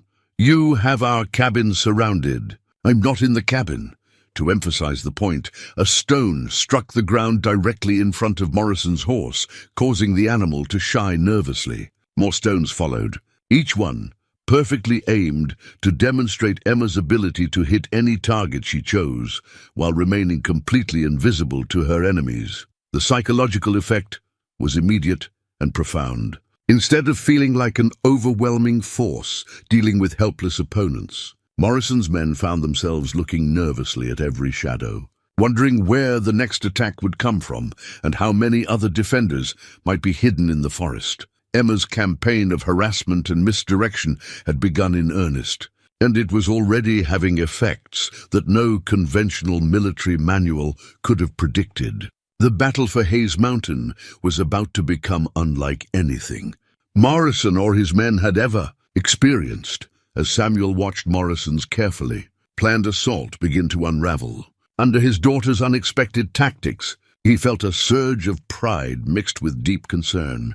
Emma was proving herself to be a tactical genius, but she was still an 8-year-old child, facing 23 armed men. The real test of her courage, intelligence, and determination was just beginning. The Hayes family's water well stood 20 yards from their cabin, a circular stone structure that Samuel had built during their first summer on the mountain. More than just a source of fresh water, the well represented everything the family had invested in making Hayes Mountain their permanent home. The backbreaking labor of digging through rock and soil, the careful engineering required to maintain a reliable flow, and the daily rituals of drawing water that had marked 15 years of family life. Emma crouched in the forest shadows, watching Morrison's men as they established their positions around the clearing. She had been moving through the trees for nearly an hour, studying their tactics and looking for weaknesses in their formation. What she had discovered was both encouraging and disturbing. The men were professional fighters, but they were fighting the wrong kind of battle. Morrison had deployed his forces expecting conventional resistance from defensive positions around the cabin. His men had taken cover behind rocks and trees in a wide circle, creating interlocking fields of fire that would make any escape from the cabin virtually impossible. It was textbook military tactics for besieging a fixed position, but Emma wasn't in a fixed position, and she wasn't planning to fight a conventional battle. From her concealed vantage point, she could see that several of Morrison's men were positioned near the well, using its stone walls as cover while maintaining sightlines to the cabin's doors and windows. What they didn't realize was that the well's acoustic properties made it a perfect amplifier. Voices and sounds near the structure could be heard throughout the clearing, and more importantly, Sounds from other locations could be projected toward the well to create confusion about their source. Emma selected a smooth stone from her carefully prepared collection and fitted it into her slingshot. Her target wasn't any of the men, but a metal bucket that hung from the well's wooden crossbeam. The bucket was positioned so that a stone striking it would create a loud, ringing sound that would echo throughout the clearing while making it impossible to determine where the projectile had originated. She took careful aim, controlled her breathing the way her father had taught her, and released the stone.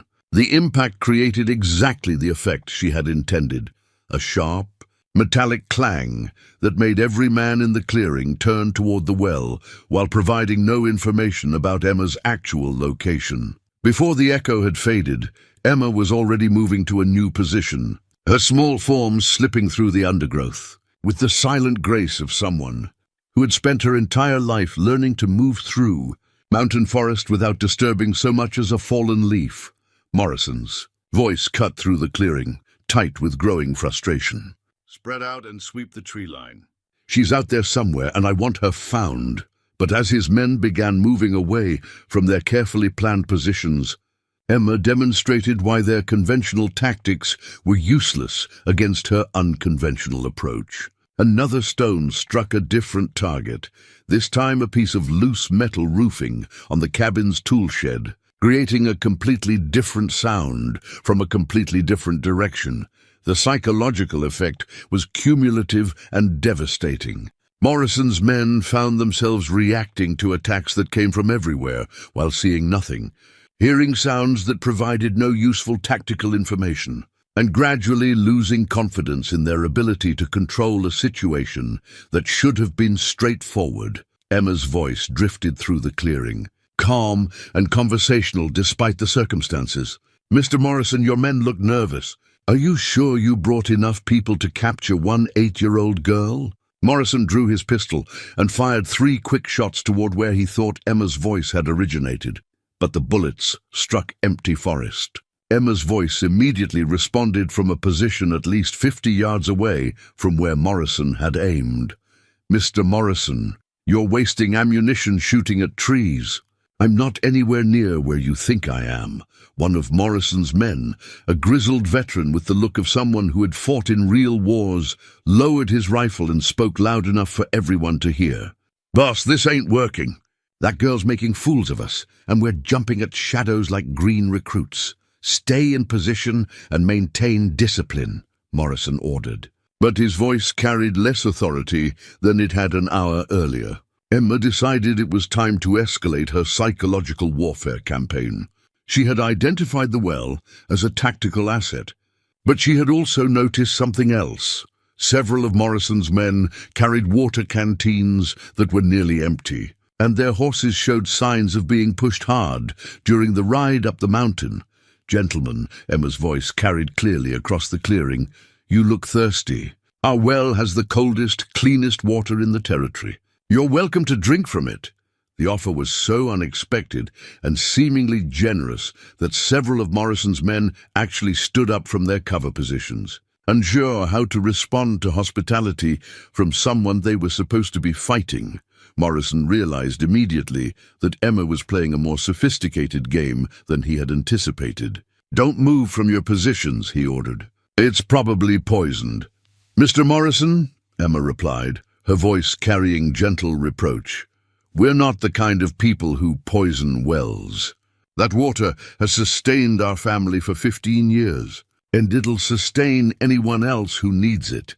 To demonstrate her point, Emma emerged briefly from the tree line, not close enough for anyone to capture her, but visible long enough to walk to the well, draw a bucket of water, and drink from it herself. Then she disappeared back into the forest before anyone could react.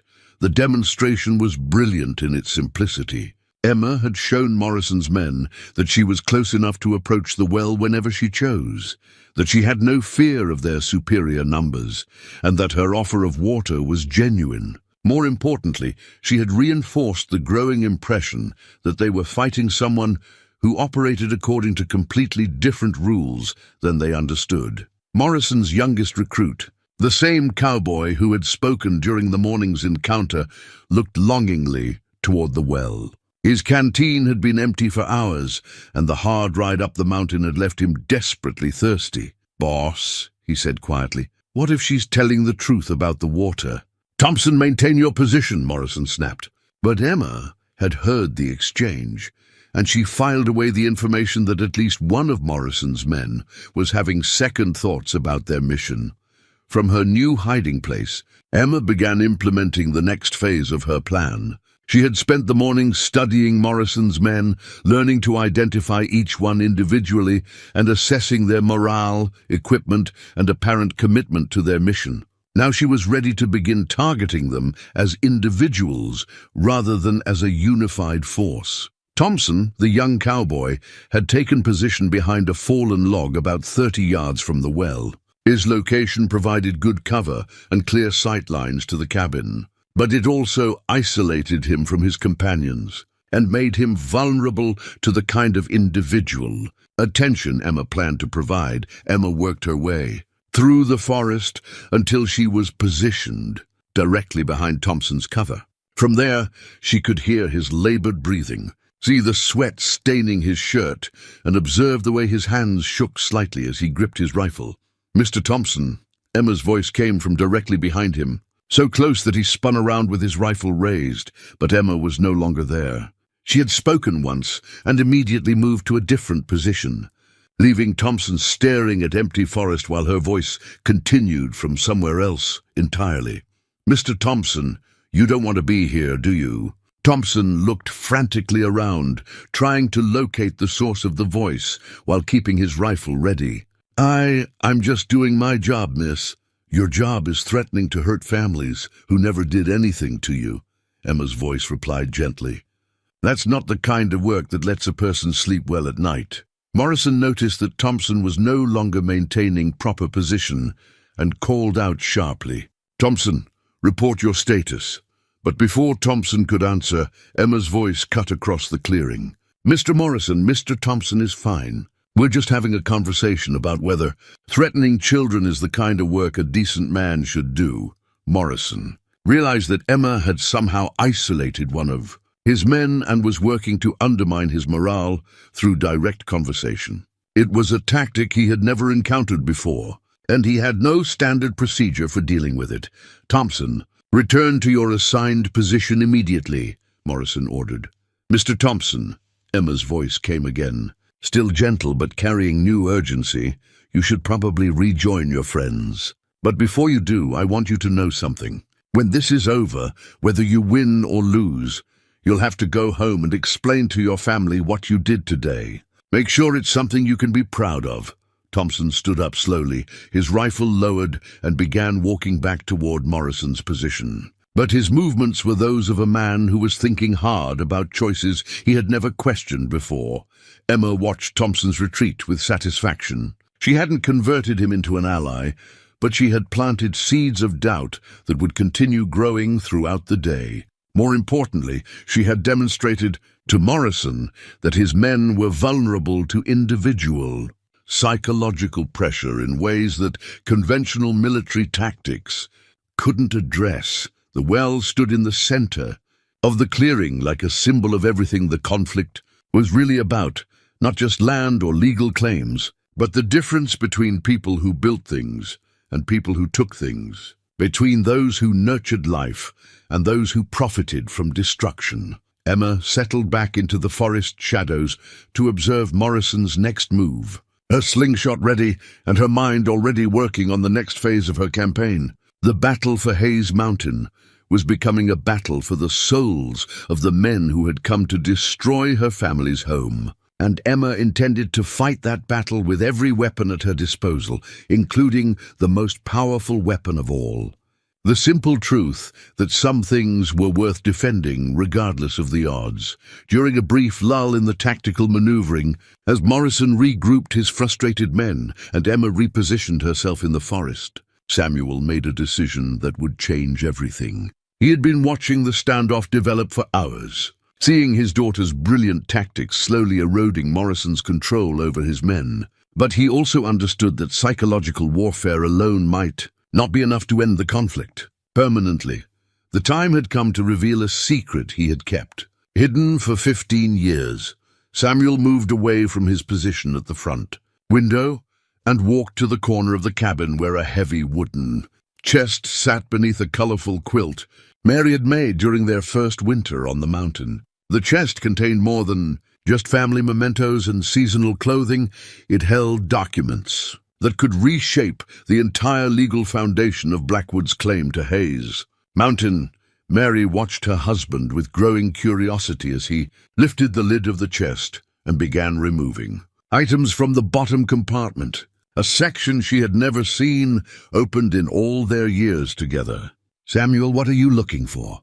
"Something I should have shown you years ago," Samuel replied, his voice heavy with the weight of long-kept secrets. "Something I kept hidden because I thought our life here was safe, and because I didn't want our happiness to be shadowed by old battles and government politics." From the bottom of the chest, Samuel withdrew a leather portfolio bound with official ribbons and sealed with wax that bore the unmistakable impression of federal authority. The portfolio was thick with documents, maps, and correspondence, all bearing dates from 15 to 20 years in the past.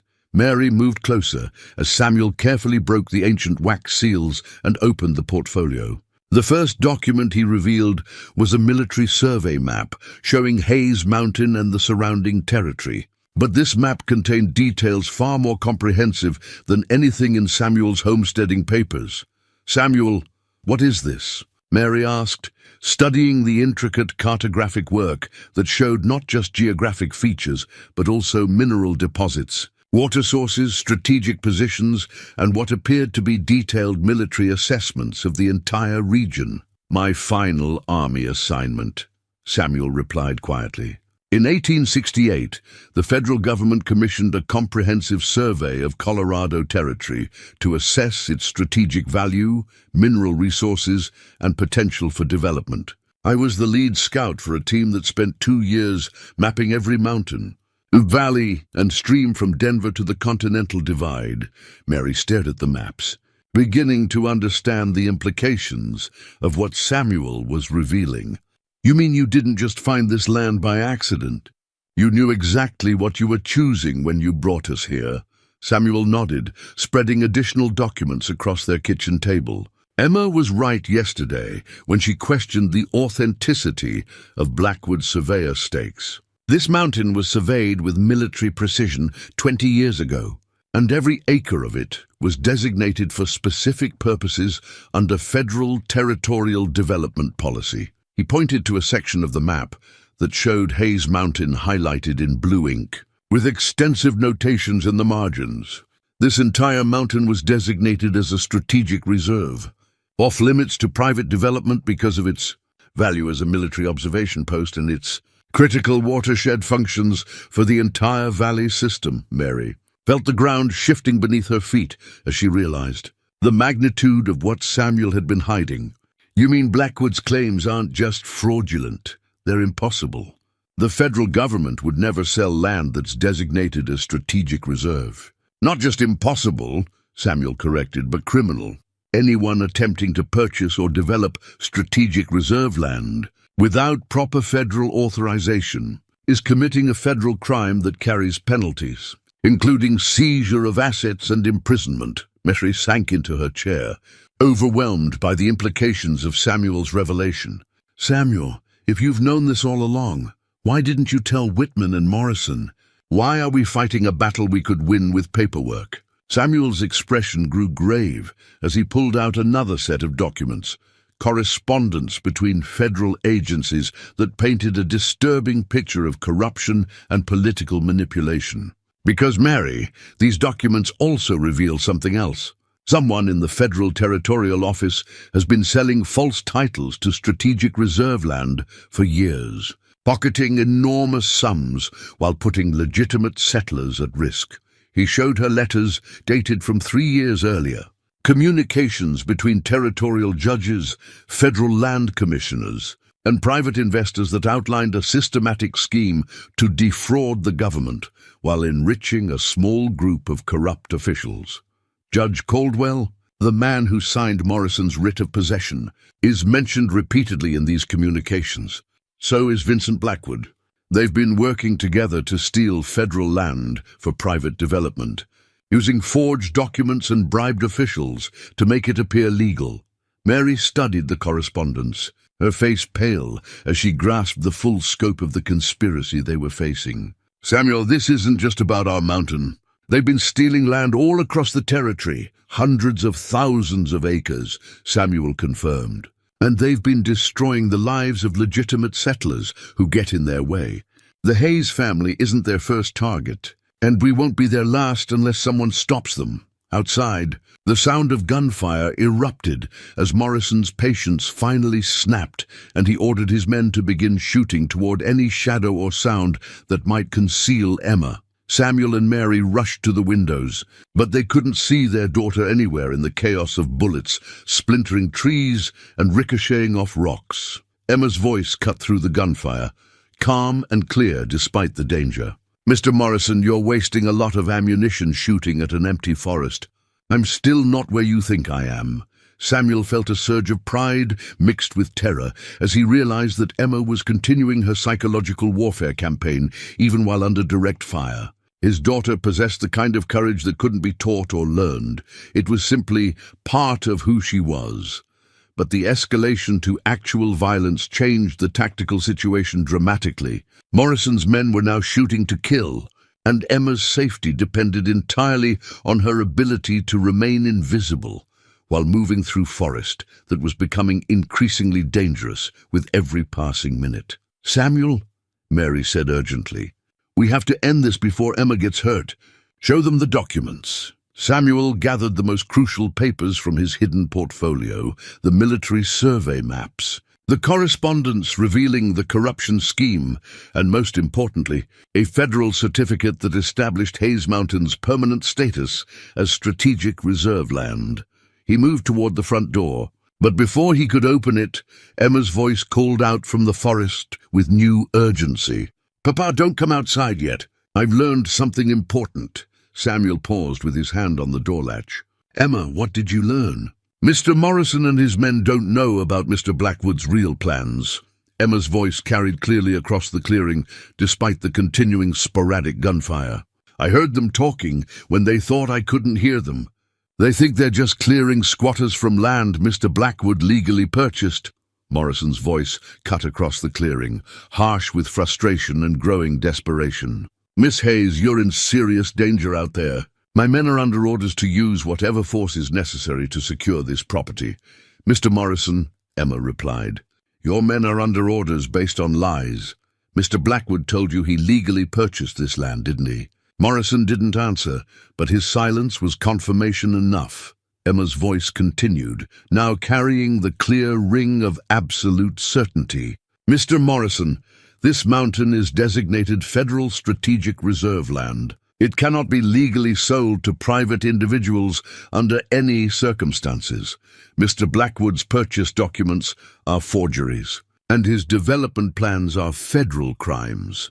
The clearing fell silent as Morrison's men processed this information. Several of them had been growing increasingly uncomfortable with their mission as Emma's psychological tactics forced them to confront the moral implications of threatening a family with a young child. Now they were learning that their mission might also be illegal. Samuel seized the moment to step onto his porch, holding the federal documents where Morrison could see them. "Mr. Morrison, my daughter is telling you the truth. I have the original survey documents that prove this land's protected status." Morrison dismounted and approached the porch cautiously, his expression shifting from anger to uncertainty. "Mr. Hayes, if you have legal documents that supersede Mr. Blackwood's claim, why didn't you show them to Whitman 3 days ago?" "Because Mr. Whitman works for the same corrupt system that created the false claims in the first place," Samuel replied. "Judge Caldwell, who signed your writ of possession, is part of a conspiracy to steal federal land for private profit. These documents prove it." Morrison examined the papers Samuel offered, his military experience allowing him to recognize the authenticity of federal survey documents and official correspondence. As he read, his face grew increasingly grim. Mr. Hayes, if these documents are genuine, then everyone involved in this land grab is committing federal crimes. That would include me and my men. Not if you were acting on false information, Samuel replied carefully. Soldiers following illegal orders based on fraudulent documents aren't criminals. They're victims of the same conspiracy that's targeting my family. Emma emerged from the forest, her slingshot ready but not threatening, and walked calmly toward where Morrison stood, reading the federal documents. Several of his men raised their rifles, but Morrison gestured for them to hold their fire. "Mr. Morrison," Emma said in her clear, direct way, "you're a good man who's been lied to by bad people. The question now is what you're going to do about it." Morrison looked down at the 8-year-old girl who had single-handedly disrupted his carefully planned operation, then back at the documents that proved everything Blackwood had told him was fraudulent. When he spoke, his voice carried the weight of a man whose entire understanding of his situation had just been turned upside down. "Miss Hayes, if these documents are authentic, then Vincent Blackwood has made serious enemies of a lot of people who thought they were working for him legally." "The documents are authentic," Samuel confirmed, "and there are federal marshals who have been investigating this corruption scheme for months. They're very interested in talking to anyone who can provide evidence about Blackwood's operations." Morrison gathered his men with a sharp whistle. His demeanor transformed from that of an aggressive attacker to that of a professional reassessing a completely changed tactical situation. When his men had assembled, he addressed them with the kind of direct honesty that had earned their respect. "Gentlemen, we have a problem. The man who hired us appears to have committed federal crimes, and he's used us to help him commit more crimes. We have a choice to make about what happens next." Thompson, the young cowboy Emma had identified as having doubts about their mission, spoke up immediately. "Boss, if Mr. Blackwood lied to us about owning this land, what else did he lie about?" It was a question that would reshape everything about the battle for Hayes Mountain, and Emma watched Morrison's face as he worked through the implications. The 8-year-old girl who had begun the day facing impossible odds against 23 armed men had managed to transform her enemies into potential allies by revealing the truth about the forces that had set them against each other. The real battle was just beginning, but now it would be fought against the right enemies. As the afternoon sun cast long shadows across Hayes Mountain, Emma sat beside a carefully prepared pile of wood and kindling that would serve as a signal fire if circumstances required outside help. The materials had been gathered weeks earlier during routine firewood collection, but Emma had positioned them at the highest accessible point on their property with the specific intention of creating a beacon that could be seen from the valley. Below, the signal fire represented more than just emergency communication. It symbolized the Hayes family's connection to the broader community of settlers, ranchers, and townspeople who had built their lives in Colorado territory. If Emma lit this fire, it would summon help not just for her family, but for everyone who had been victimized by Vincent Blackwood's criminal conspiracy. Morrison stood with Samuel and Mary on the cabin's front porch, studying the federal documents while his men maintained their positions, but with weapons lowered. The transformation in the tactical situation was remarkable. An hour earlier, these men had been enemies preparing for violent conflict. Now they were potential allies, trying to understand how they had been manipulated into serving criminal purposes. "Mr. Hayes," Morrison said finally, his voice carrying the weight of a professional soldier confronting evidence of betrayal by his employers. "These survey documents appear genuine, and the correspondence you've shown me suggests a conspiracy that goes far beyond simple land disputes." Samuel nodded grimly. "Morrison, I spent 8 years in the army, and I know the difference between following legitimate orders and being used as a tool for criminal activity. Blackwood has put you and your men in an impossible position." Emma climbed down from the rocky outcropping where she had positioned the signal fire materials and rejoined the conversation. Her young face serious but determined. Mr. Morrison, the question isn't what Mr. Blackwood has done to you. The question is what you're going to do about it. Morrison looked down at the 8-year-old girl whose tactical brilliance had forced him to reconsider everything he thought he knew about his mission. Miss Hayes, what exactly are you suggesting? I'm suggesting that you help us stop Mr. Blackwood instead of helping him destroy more families, Emma replied, with the clear logic that had always characterized her thinking. You and your men are the only witnesses to his criminal activities. Without your testimony, he'll just find other people to do his dirty work. Thompson, the young cowboy, who had been questioning the mission from the beginning, stepped forward from the group of Morrison's men. Boss, the little lady's got a point. If Blackwood's been lying to us about the land, he's probably been lying about everything else too. Morrison walked to the edge of the porch and studied the mountain landscape that surrounded them. The pristine forests, clear streams, and wildlife habitat that would be destroyed if Blackwood's mining and railroad plans proceeded.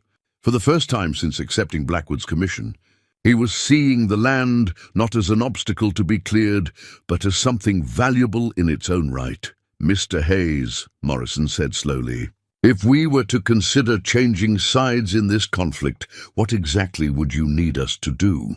Samuel exchanged glances with Mary, recognizing that they had reached a crucial moment in determining not just the fate of their family, but the future of everyone Blackwood had targeted for dispossession. Morrison, we need evidence that will hold up in federal court. We need witness testimony about Blackwood's methods and documentation of his criminal activities. Emma stepped forward, her voice carrying surprising authority for someone so young. Mr. Morrison, we also need to make sure Mr. Blackwood can't just disappear when he realizes his scheme has been exposed. Men like him have lots of money and connections. If he gets away, he'll just set up the same operation somewhere else. Morrison's respect for Emma's tactical thinking was evident in his response. Miss Hayes, you're absolutely right. Blackwood's not going to give up easily when he realizes we've turned against him. He'll probably try to eliminate everyone who can testify against him. Mary felt a chill as she grasped the implications of Morrison's warning. You mean he'll send more men to kill us? Or worse, Morrison replied grimly. Men like Blackwood don't stay in business by leaving loose ends. If he can't buy his way out of this situation, he'll use violence to protect himself. Emma walked over to where she had left her slingshot and ammunition pouch, checking her equipment with the methodical care of someone preparing for serious action. Then we'd better make sure we're ready for him. Samuel studied his daughter with a mixture of pride and concern. Emma had demonstrated remarkable courage and tactical skill, but she was still 8 years old, facing adult enemies who would not hesitate to kill children if it served their purposes. Emma, if Blackwood sends more men, professional killers rather than working cowboys, the situation will become far more dangerous than anything we've faced so far. Emma nodded seriously. I know, Papa. That's why I prepared the signal fire. If we need help, the whole valley will know about it within an hour. Morrison followed Emma's gaze to the high rocky outcropping where the signal fire materials waited, and his military experience allowed him to assess the tactical value of her preparation. Miss Hayes, that's excellent planning. A fire from that position would be visible for 20 miles in every direction. 23 miles on a clear day, Emma corrected with the precision that marked all her observations. And today is very clear. If I light that fire, every ranch, farm, and settlement in the valley will send men to investigate. Thompson spoke up again, his young voice carrying growing conviction. Boss, if we're going to do this, we need to do it right. Blackwood's got resources and connections we can't match in a straight fight. Morrison nodded slowly, his tactical mind working through the complexities of their situation. Thompson's right. We need to be smart about this, not just brave. Blackwood will have backup plans and escape routes we haven't considered. Emma surprised everyone by producing her tactical notebook from her dress pocket and opening it to a page, covered with detailed sketches and notations. Mr. Morrison, I've been thinking about Mr. Blackwood's weaknesses. He's used to winning through money and corruption, not through direct confrontation. He's probably never faced opponents who fight back effectively. Samuel leaned over to examine Emma's notebook, amazed once again by the sophistication of her strategic thinking. She had analyzed Blackwood's probable resources, likely responses to different scenarios, and potential vulnerabilities with the thoroughness of a professional intelligence analyst. "Emma, this is remarkable work," Samuel said. "But Blackwood's not our only problem. He's part of a larger network of corrupt officials and criminal associates. Even if we stop him, the others might continue the conspiracy. That's why we need Mr. Morrison and his men," Emma replied logically. "They're not just witnesses to Mr. Blackwood's crimes. They're evidence that his conspiracy reaches into legitimate businesses and government agencies. Their testimony could expose the whole network." Morrison felt the weight of responsibility settling on his shoulders as he realized that his decisions, in the next few hours, could determine the fate not just of the Hayes family, but of countless other innocent settlers throughout the territory. "Miss Hayes, Mr. Hayes, if we do this, if we really commit to stopping Blackwood and his associates, we'll be putting everyone at considerable risk. Are you prepared for that?" Emma looked up at Morrison with eyes that seemed far too old for her 8 years. "Mr. Morrison, we've been at risk since the day Mr. Blackwood decided he wanted our mountain. The only question is whether we face that risk as victims or as people fighting back." Mary moved to stand beside her daughter, her hand resting protectively on Emma's shoulder. "Emma's right, Mr. Morrison. We didn't start this fight, but we're going to finish it." Morrison gathered his men with a sharp gesture, and they formed a tight circle for the kind of serious discussion that precedes life-changing decisions. Samuel could hear fragments of their conversation, words like federal crimes, witness protection, and doing the right thing.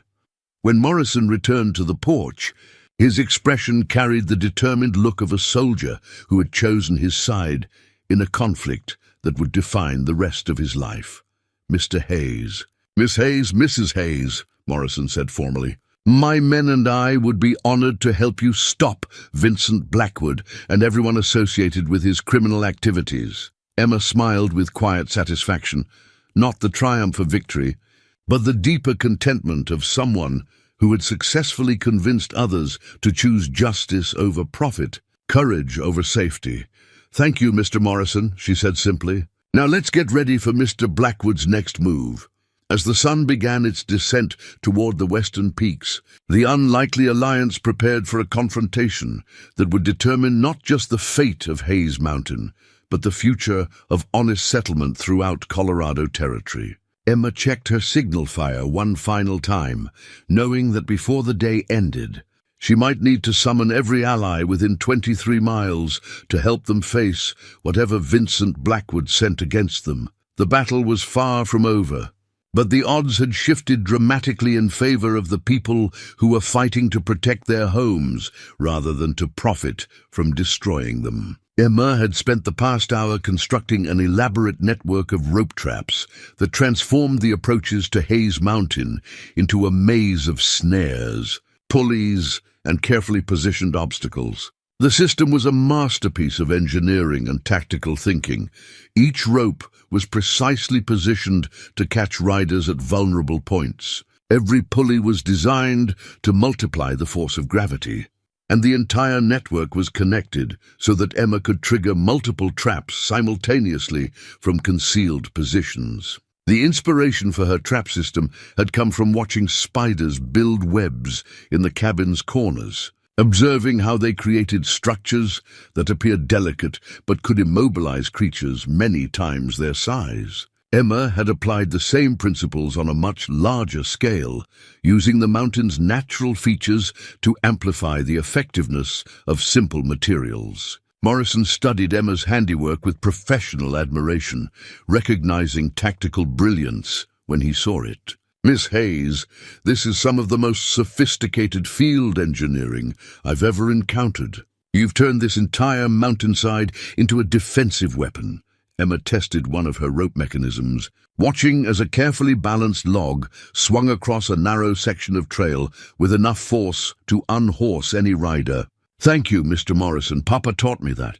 The best defenses are the ones your enemies never see.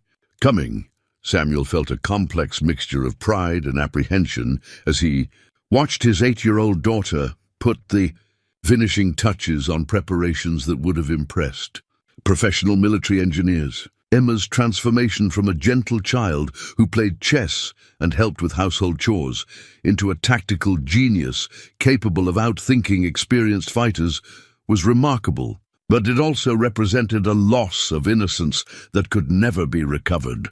The sound of approaching horses interrupted his reflections. Morrison immediately moved to a position that offered a clear view down the mountain trail, his hand instinctively moving to his weapon before he remembered that he was no longer working for the enemy. "Mr. Hayes," Morrison called quietly, "we have company coming up the main trail. 8 riders, moving fast and spread out for tactical approach." Emma joined Morrison at his observation point, studying the approaching riders with the intense focus she brought to all important problems. "That's not Mr. Blackwood," she announced after a moment. "Those men are different from the ones who came before. They're riding like soldiers, not cowboys." Samuel felt his blood chill as he grasped the implications of Emma's observation. Morrison, Blackwood's escalating. He sent professional killers instead of hired ranch hands. Morrison nodded grimly, his military experience allowing him to read the approaching riders' formation and equipment. "Mr. Hayes, those men are carrying military weapons and riding in assault formation. They're not here to negotiate or intimidate. They're here to eliminate everyone who can testify against Blackwood." Emma moved quickly to her rope trap control position, a concealed spot that offered her access to the trigger mechanisms for her entire defensive network. "Mr. Morrison, are your men ready to fight on our side?" Morrison looked back toward where his men had taken defensive positions around the cabin, noting their determined expressions and ready weapons. "Miss Hayes, my men don't like being lied to, and they especially don't like being used as tools for criminal activities. They're ready to fight." The approaching riders came into view at the edge of the clearing, and Emma immediately understood why Morrison had identified them as professional killers. Unlike the cowboys and ranch hands who had accompanied Morrison's earlier visits, these men carried themselves with the cold efficiency of people who killed for money, rather than ideology. Their leader was a lean man in his 30s, with the kind of pale eyes and controlled movements that marked him as someone who had survived numerous violent encounters. He rode directly to the center of the clearing and surveyed the Hayes cabin and its defenders with the calculating gaze of a predator, assessing prey. "Hayes, family," the man called out in a voice that carried no emotion whatsoever. "My name is Marcus Webb. I represent Mr. Vincent Blackwood's interests in resolving this property dispute. You have 60 seconds to emerge from your cabin with your hands visible, or my associates, and I will resolve the situation according to our own judgment." Samuel stepped onto the porch with his rifle held ready, Morrison flanking him with drawn pistol. "Webb, I don't know what Blackwood told you, but this property isn't in dispute. We have clear federal title to this land, and your employer's claims are fraudulent." Webb's expression didn't change at all. Not surprise, not concern, not even interest. "Mr. Hayes, the legal status of this property is no longer relevant. Mr. Blackwood has authorized me to secure this land by any means necessary and to ensure that no witnesses remain to complicate future development plans." Emma felt a chill that had nothing to do with the mountain evening as she realized Webb had just announced his intention to murder her entire family. Unlike Morrison's men, who had been manipulated into serving criminal purposes, Webb and his associates were criminals themselves who understood exactly what they were doing. "Webb," Morrison called out, stepping forward so the assassins could see him clearly. "I was hired by Blackwood to handle this situation, and I'm telling you to stand down. The Hayes family is under my protection." Webb turned his pale gaze toward Morrison, and when he smiled, it was the kind of expression that belonged on a snake rather than a human being. "Morrison, Mr. Blackwood anticipated that you might develop conflicted loyalties regarding this assignment. He's prepared to terminate your contract as well as the Hayes family's residence. The statement was a death sentence, delivered in the calm tone of someone discussing weather conditions. Webb and his men had come to Hayes Mountain to kill everyone who could testify against Blackwood's criminal conspiracy, and they clearly had no intention of leaving any survivors. Emma triggered the first set of her rope traps. The effect was immediate and devastating.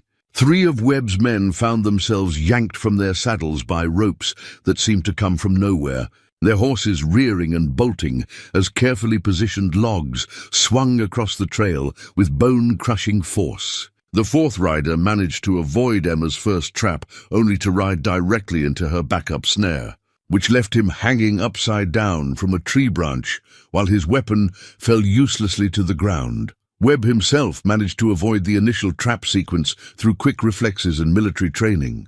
But he found himself surrounded by chaos as his carefully planned assault dissolved into confusion and panic. His remaining men were struggling to control frightened horses while trying to identify threats they couldn't see or predict. Emma's voice carried clearly across the clearing from her concealed position. "Mr. Webb, you made a mistake when you threatened my family. Now you're going to learn what happens when you bring violence to people who are better at it than you are." Webb drew his pistol and fired several shots toward where Emma's voice had originated, but she was already somewhere else, her small form moving through the forest shadows like a ghost. His bullets struck empty trees, while Emma's voice responded from a completely different direction. "Mr. Webb, you're wasting ammunition shooting at shadows." "I'm not where you think I am." Morrison and his men used the chaos created by Emma's traps to establish better defensive positions, their weapons now trained on Webb and his remaining associates. The tactical situation had been completely reversed. Instead of 8 professional killers overwhelming a defenseless family, Webb found himself trapped in a killing field with enemies on all sides and no clear escape route. "Webb," Morrison called out, his voice carrying the authority of someone who had taken control of the battlefield, "you're outgunned and surrounded. Order your men to lay down their weapons." But Webb was already reaching for something else, not a weapon, but a small device that looked like a military signal mirror. Emma recognized it immediately from her father's army equipment and realized what Webb intended to do. "Papa," Emma called urgently. "He's signaling for reinforcements. Mr. Blackwood sent more than just 8 men." The implication hit Samuel like a physical blow. Blackwood hadn't just escalated to professional killers. He had planned a military-style operation with multiple waves of attackers. The 8 men they were currently fighting were just the advance force for a much larger assault. Emma made a split-second decision that would determine the fate of everyone on Hayes Mountain. She broke from her concealed position and ran toward the rocky outcropping where her signal fire materials waited, her small legs carrying her up the steep slope with desperate urgency. Webb saw her movement and raised his pistol, taking careful aim at the running child. But before he could fire, Thompson's rifle cracked from the cabin's vicinity, and Webb's shot went wild as the bullet caught him in the shoulder. Emma reached her signal fire position and struck a match with hands that remained steady despite the gunfire echoing below her. The carefully prepared wood and kindling caught immediately, sending a column of smoke and flame high into the clear mountain air. Within minutes, every settlement within 23 miles would see Emma's signal and know that Hayes Mountain needed help. Vincent. Blackwood's golden pocket watch chimed 4:00 as he surveyed Hayes Mountain from his position on the ridge overlooking the Hayes homestead. The timepiece was an ornate symbol of his wealth and power, 18-karat gold with his initials engraved on the case, and a chain made from Colorado gold he had extracted from other people's claims through legal manipulation and outright theft. Blackwood had arrived with 12 additional men just as Emma's signal fire erupted into flame, and the sight of that beacon rising into the afternoon sky filled him with cold rage. The 8-year-old girl who had been disrupting his plans was now summoning help from across the entire valley, threatening to expose his criminal operation to every honest settler in the territory. "Sir," His lieutenant called from a position that offered a clear view of the battle unfolding around the Hayes cabin. "Webb's assault has failed. Morrison and his men have changed sides, and the girl has activated some kind of defensive system that's neutralized most of our advance force." Blackwood studied the chaos below through military field glasses, his expression growing more venomous as he watched his carefully planned operation dissolve into disaster.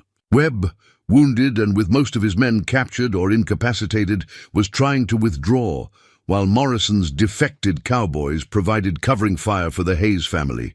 "Sir, what are your orders?" the lieutenant asked. Blackwood snapped his pocket watch closed and slipped it into his vest, his movements sharp with controlled fury. For 30 years, he had built his empire by intimidating opponents who couldn't fight back effectively, small farmers, isolated families, and honest settlers who lacked the resources or connections to resist his schemes. The Hayes family was supposed to be just another easy target, not the catalyst for the destruction of everything he had worked to build. "Lieutenant, deploy the men in a surrounding formation and prepare for direct assault," Blackwood ordered. "No survivors, no witnesses, and no evidence. When we're finished here, it will appear that the Hayes family died in an unfortunate fire that destroyed all their belongings and documents." Emma watched Blackwood's movements from her signal fire position, her young eyes tracking the deployment of his additional forces with the same tactical awareness she brought to complex chess problems. Even from her elevated vantage point, she could see that Blackwood had brought enough men and firepower to overwhelm Morrison's defected Cowboys and her family's defenses. But she could also see something else, dust clouds rising from the valley, trails as riders responded to her signal fire. The entire community of honest settlers was mobilizing to help defend Hayes Mountain, and they would arrive in force within the hour. Emma's voice carried down to her family and allies below, calm despite the desperate circumstances. "Papa, Mr. Blackwood has arrived with more men. They're taking positions to surround us completely." Samuel felt his heart sink as he grasped the tactical reality of their situation. Even with Morrison's help and Emma's brilliant defensive preparations, they were still heavily outnumbered by professional fighters who had orders to leave no survivors. "Emma," he called back, "can you see help coming from the valley?" Emma studied the distant trails with the sharp eyes that had always been her greatest asset. "Yes, Papa. I can see at least 6 groups of riders heading our way.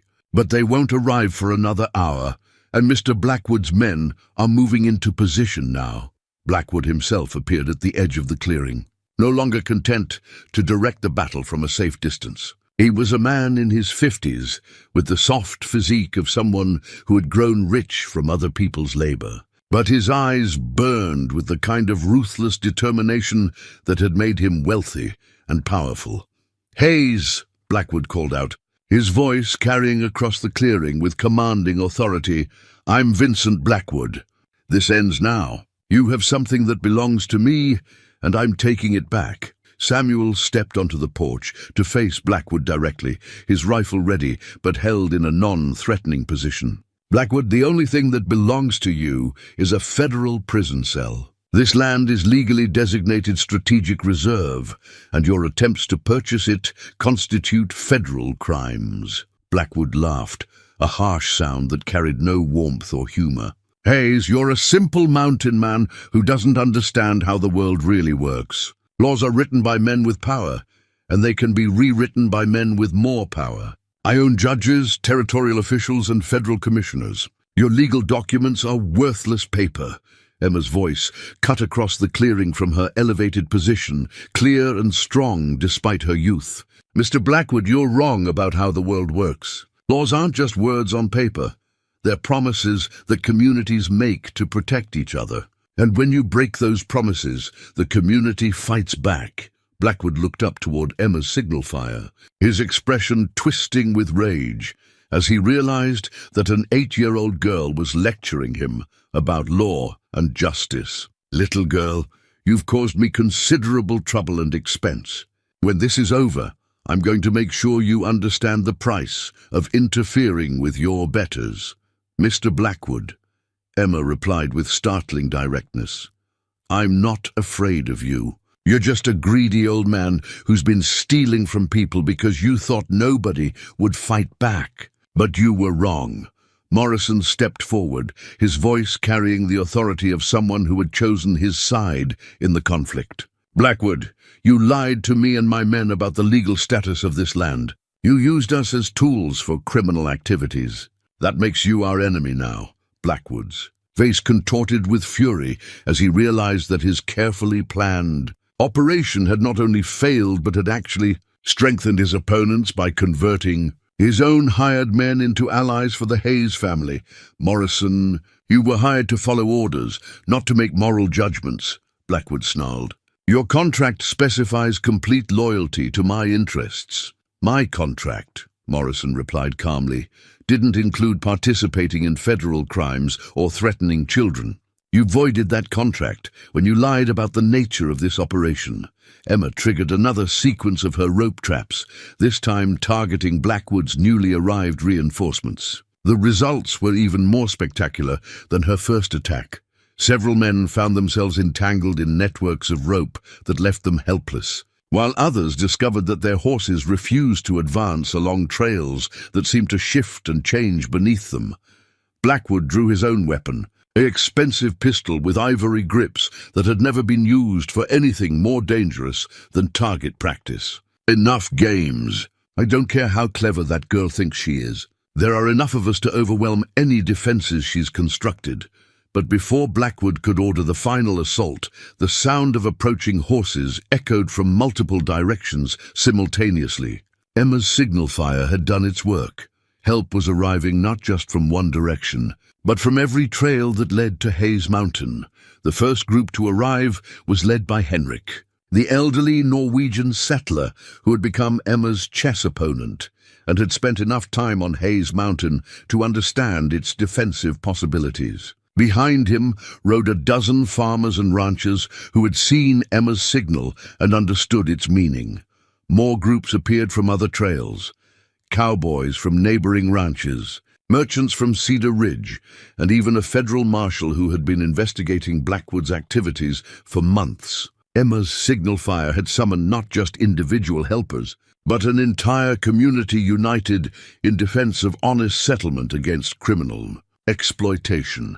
Blackwood found himself facing not just the Hayes family and Morrison's defected men, but a growing army of settlers who had been waiting for someone to take a stand against the corruption that threatened all their homes and livelihoods. Emma climbed down from her signal fire position and walked calmly toward where Blackwood stood surrounded by his remaining men. Her slingshot was ready, but her posture was non-threatening, the stance of someone who had won a chess match and was simply waiting for her opponent to acknowledge the inevitable. Mr. Blackwood, Emma said in her clear, direct way, you made a mistake when you decided to threaten my family. You made a bigger mistake when you thought you could steal land from honest people without consequences. But your biggest mistake was thinking that might and money always win against people who fight for what's right. Blackwood stared down at the 8-year-old girl who had single-handedly destroyed his criminal empire, his golden pocket watch ticking steadily in his vest as his carefully constructed world collapsed around him. The timepiece that had symbolized his power and wealth was about to become evidence in a federal trial that would strip him of everything he had, stolen from honest families. You don't understand what you've done, Blackwood said, his voice tight with barely controlled rage. I have connections, resources, legal protections that you can't even imagine. This isn't over.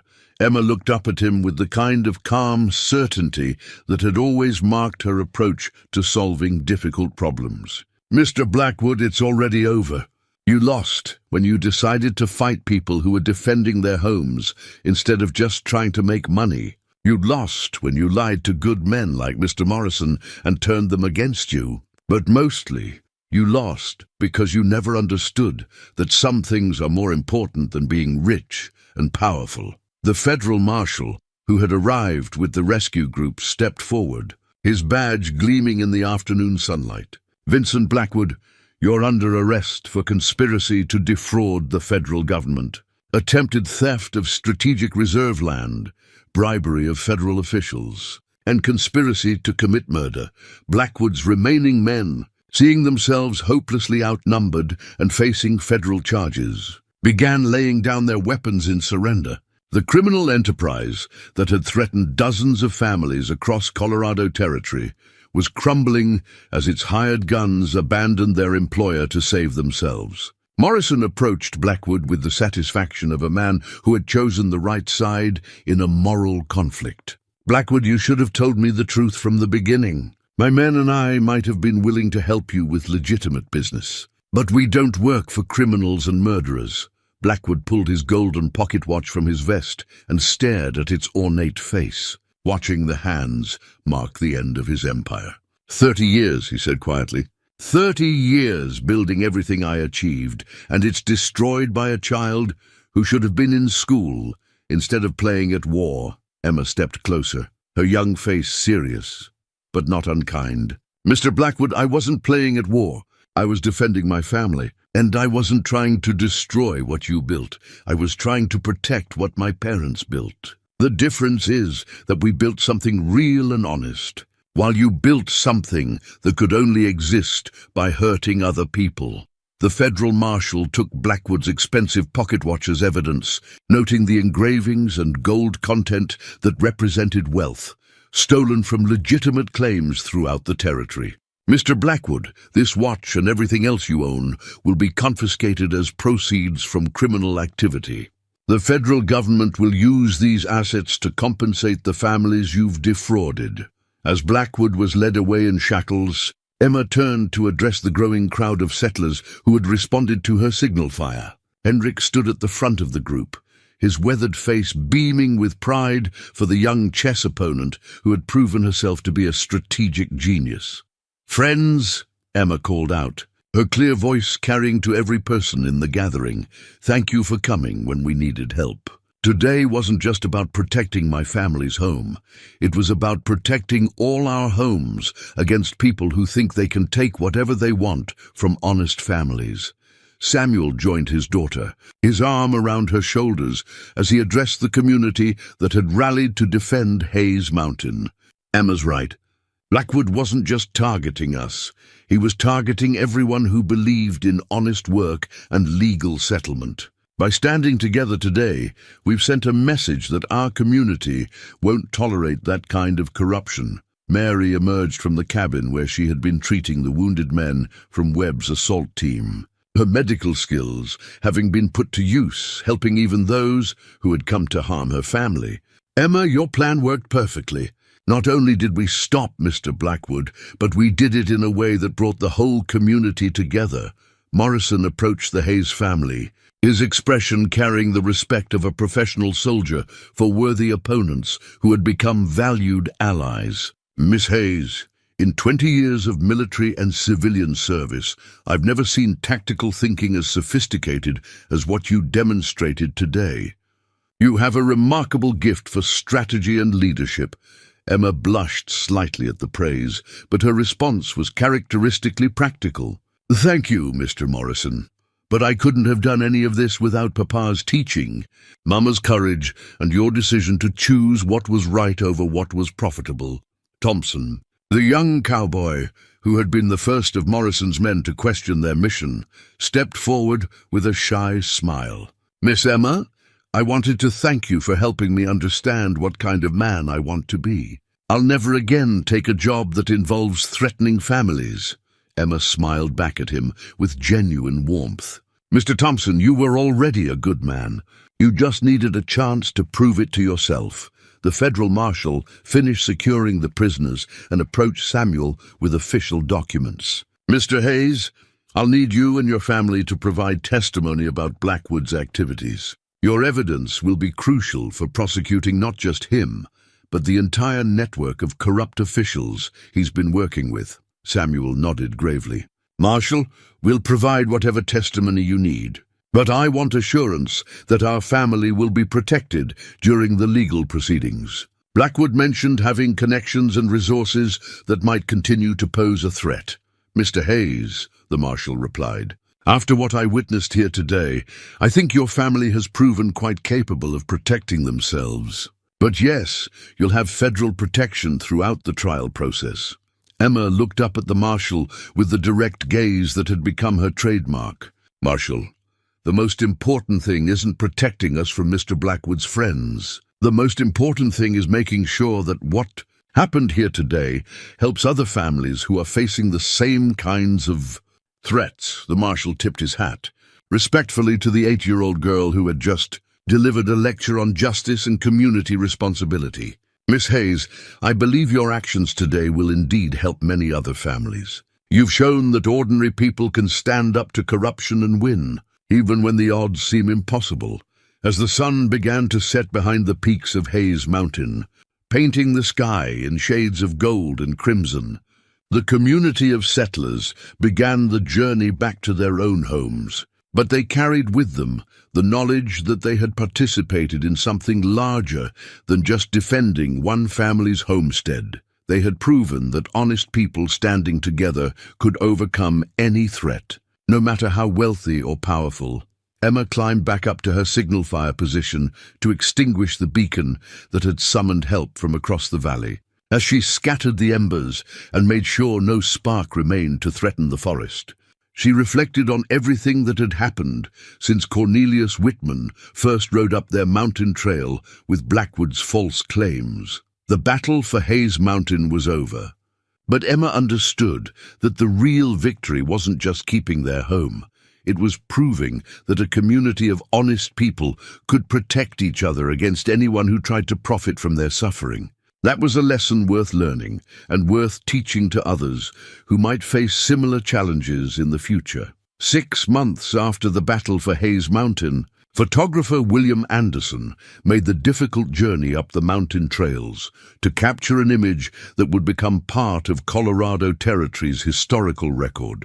The Hayes family had agreed to pose for a formal portrait that would document not just their survival, but their transformation into symbols of honest settlers' determination to protect their homes and communities. The photograph showed remarkable changes in all 3 family members. Samuel stood taller and straighter than he had in years, his military bearing fully restored by the knowledge that he had successfully protected his family and helped expose a criminal conspiracy that had threatened the entire territory.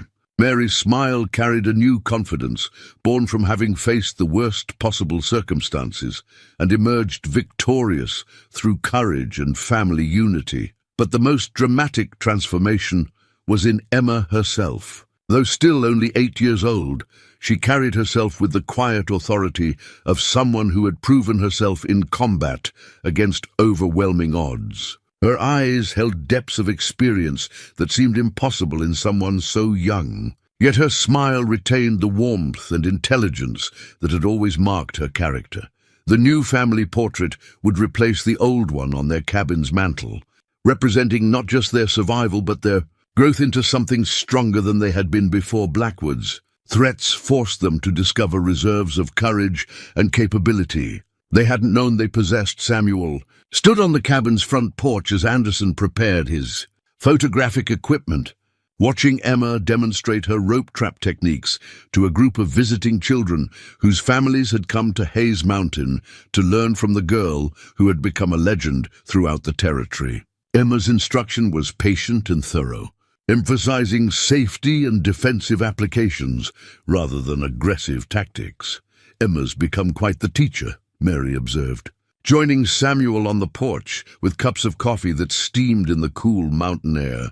She's teaching more than just rope work, Samuel replied, watching as Emma helped a shy boy from Cedar Ridge practice his knot-tying technique. She's teaching them that being small doesn't mean being helpless, and that intelligence and preparation can overcome almost any disadvantage. Mary nodded, her expression thoughtful. Samuel, do you ever worry that we've asked too much of her?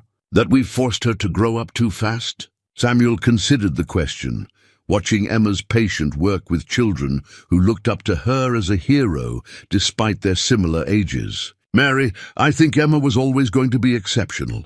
The circumstances we faced just gave her an opportunity to show what she was capable of. And look at what she's doing with that opportunity, helping other children feel confident and capable. The aftermath of Blackwood's arrest had indeed made Emma famous throughout Colorado Territory. Newspapers in Denver and Colorado Springs had carried stories about the 8-year-old girl who had defeated 20 armed men through tactical brilliance and community organizing. But Emma had handled the attention with the same practical wisdom she brought to all challenges, using her fame to advocate for stronger protections for honest settlers and better federal oversight of territorial land claims. Morrison approached the cabin, leading a small group of his former men who had become regular visitors to Hayes Mountain. The relationship between Morrison's crew and the Hayes family had evolved into genuine friendship based on mutual respect and shared commitment to justice. "Mr. Hayes, Mrs. Hayes," Morrison called out with a warm smile, "we brought news from the federal courthouse in Denver. Judge Caldwell has been sentenced to 10 years in federal prison, and 3 territorial commissioners have been removed from office for accepting bribes." Samuel felt deep satisfaction at the news. "Morrison, that means Blackwood's entire network is finally being dismantled." "Better than that," Morrison continued. "The federal government is reviewing every land claim that passed through the corrupted system.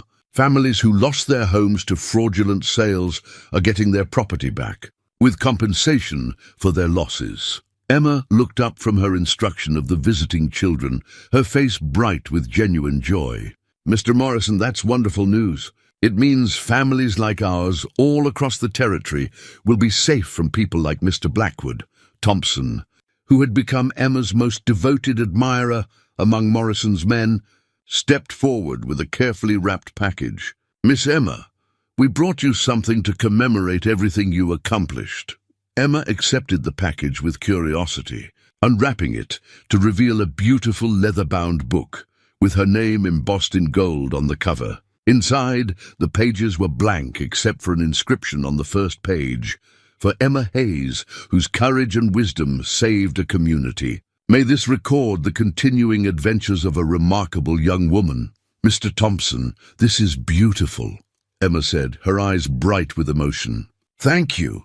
It's for writing down your thoughts and observations," Thompson explained. "Maybe someday other children will read about how you solved problems and stood up to bullies, and they'll learn how to be brave like you." Emma hugged the book to her chest, already thinking about what she might write first. The idea of helping other children learn from her experiences appealed to the same generous spirit that had motivated her to share her tactical knowledge with visiting families. As photographer Anderson finished setting up his equipment, Henrik arrived with his weekly chess set, ready for another match with his young opponent, who had become even more formidable after her experiences with real-world strategic thinking. "Emma," the elderly Norwegian called out with a broad grin, "I've been studying chess strategy books all week, hoping to finally win a game against the famous defender of Hayes Mountain." Emma laughed, the sound carrying the same musical quality it had always possessed despite everything she had experienced. "Mr. Henrik, I'll play you after the photograph.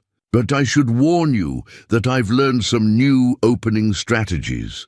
The photographer's flash powder exploded in a brilliant burst of light, capturing forever the image of the Hayes family standing together on their mountain home, surrounded by friends and allies who had joined them in proving that honest people could protect each other against any threat.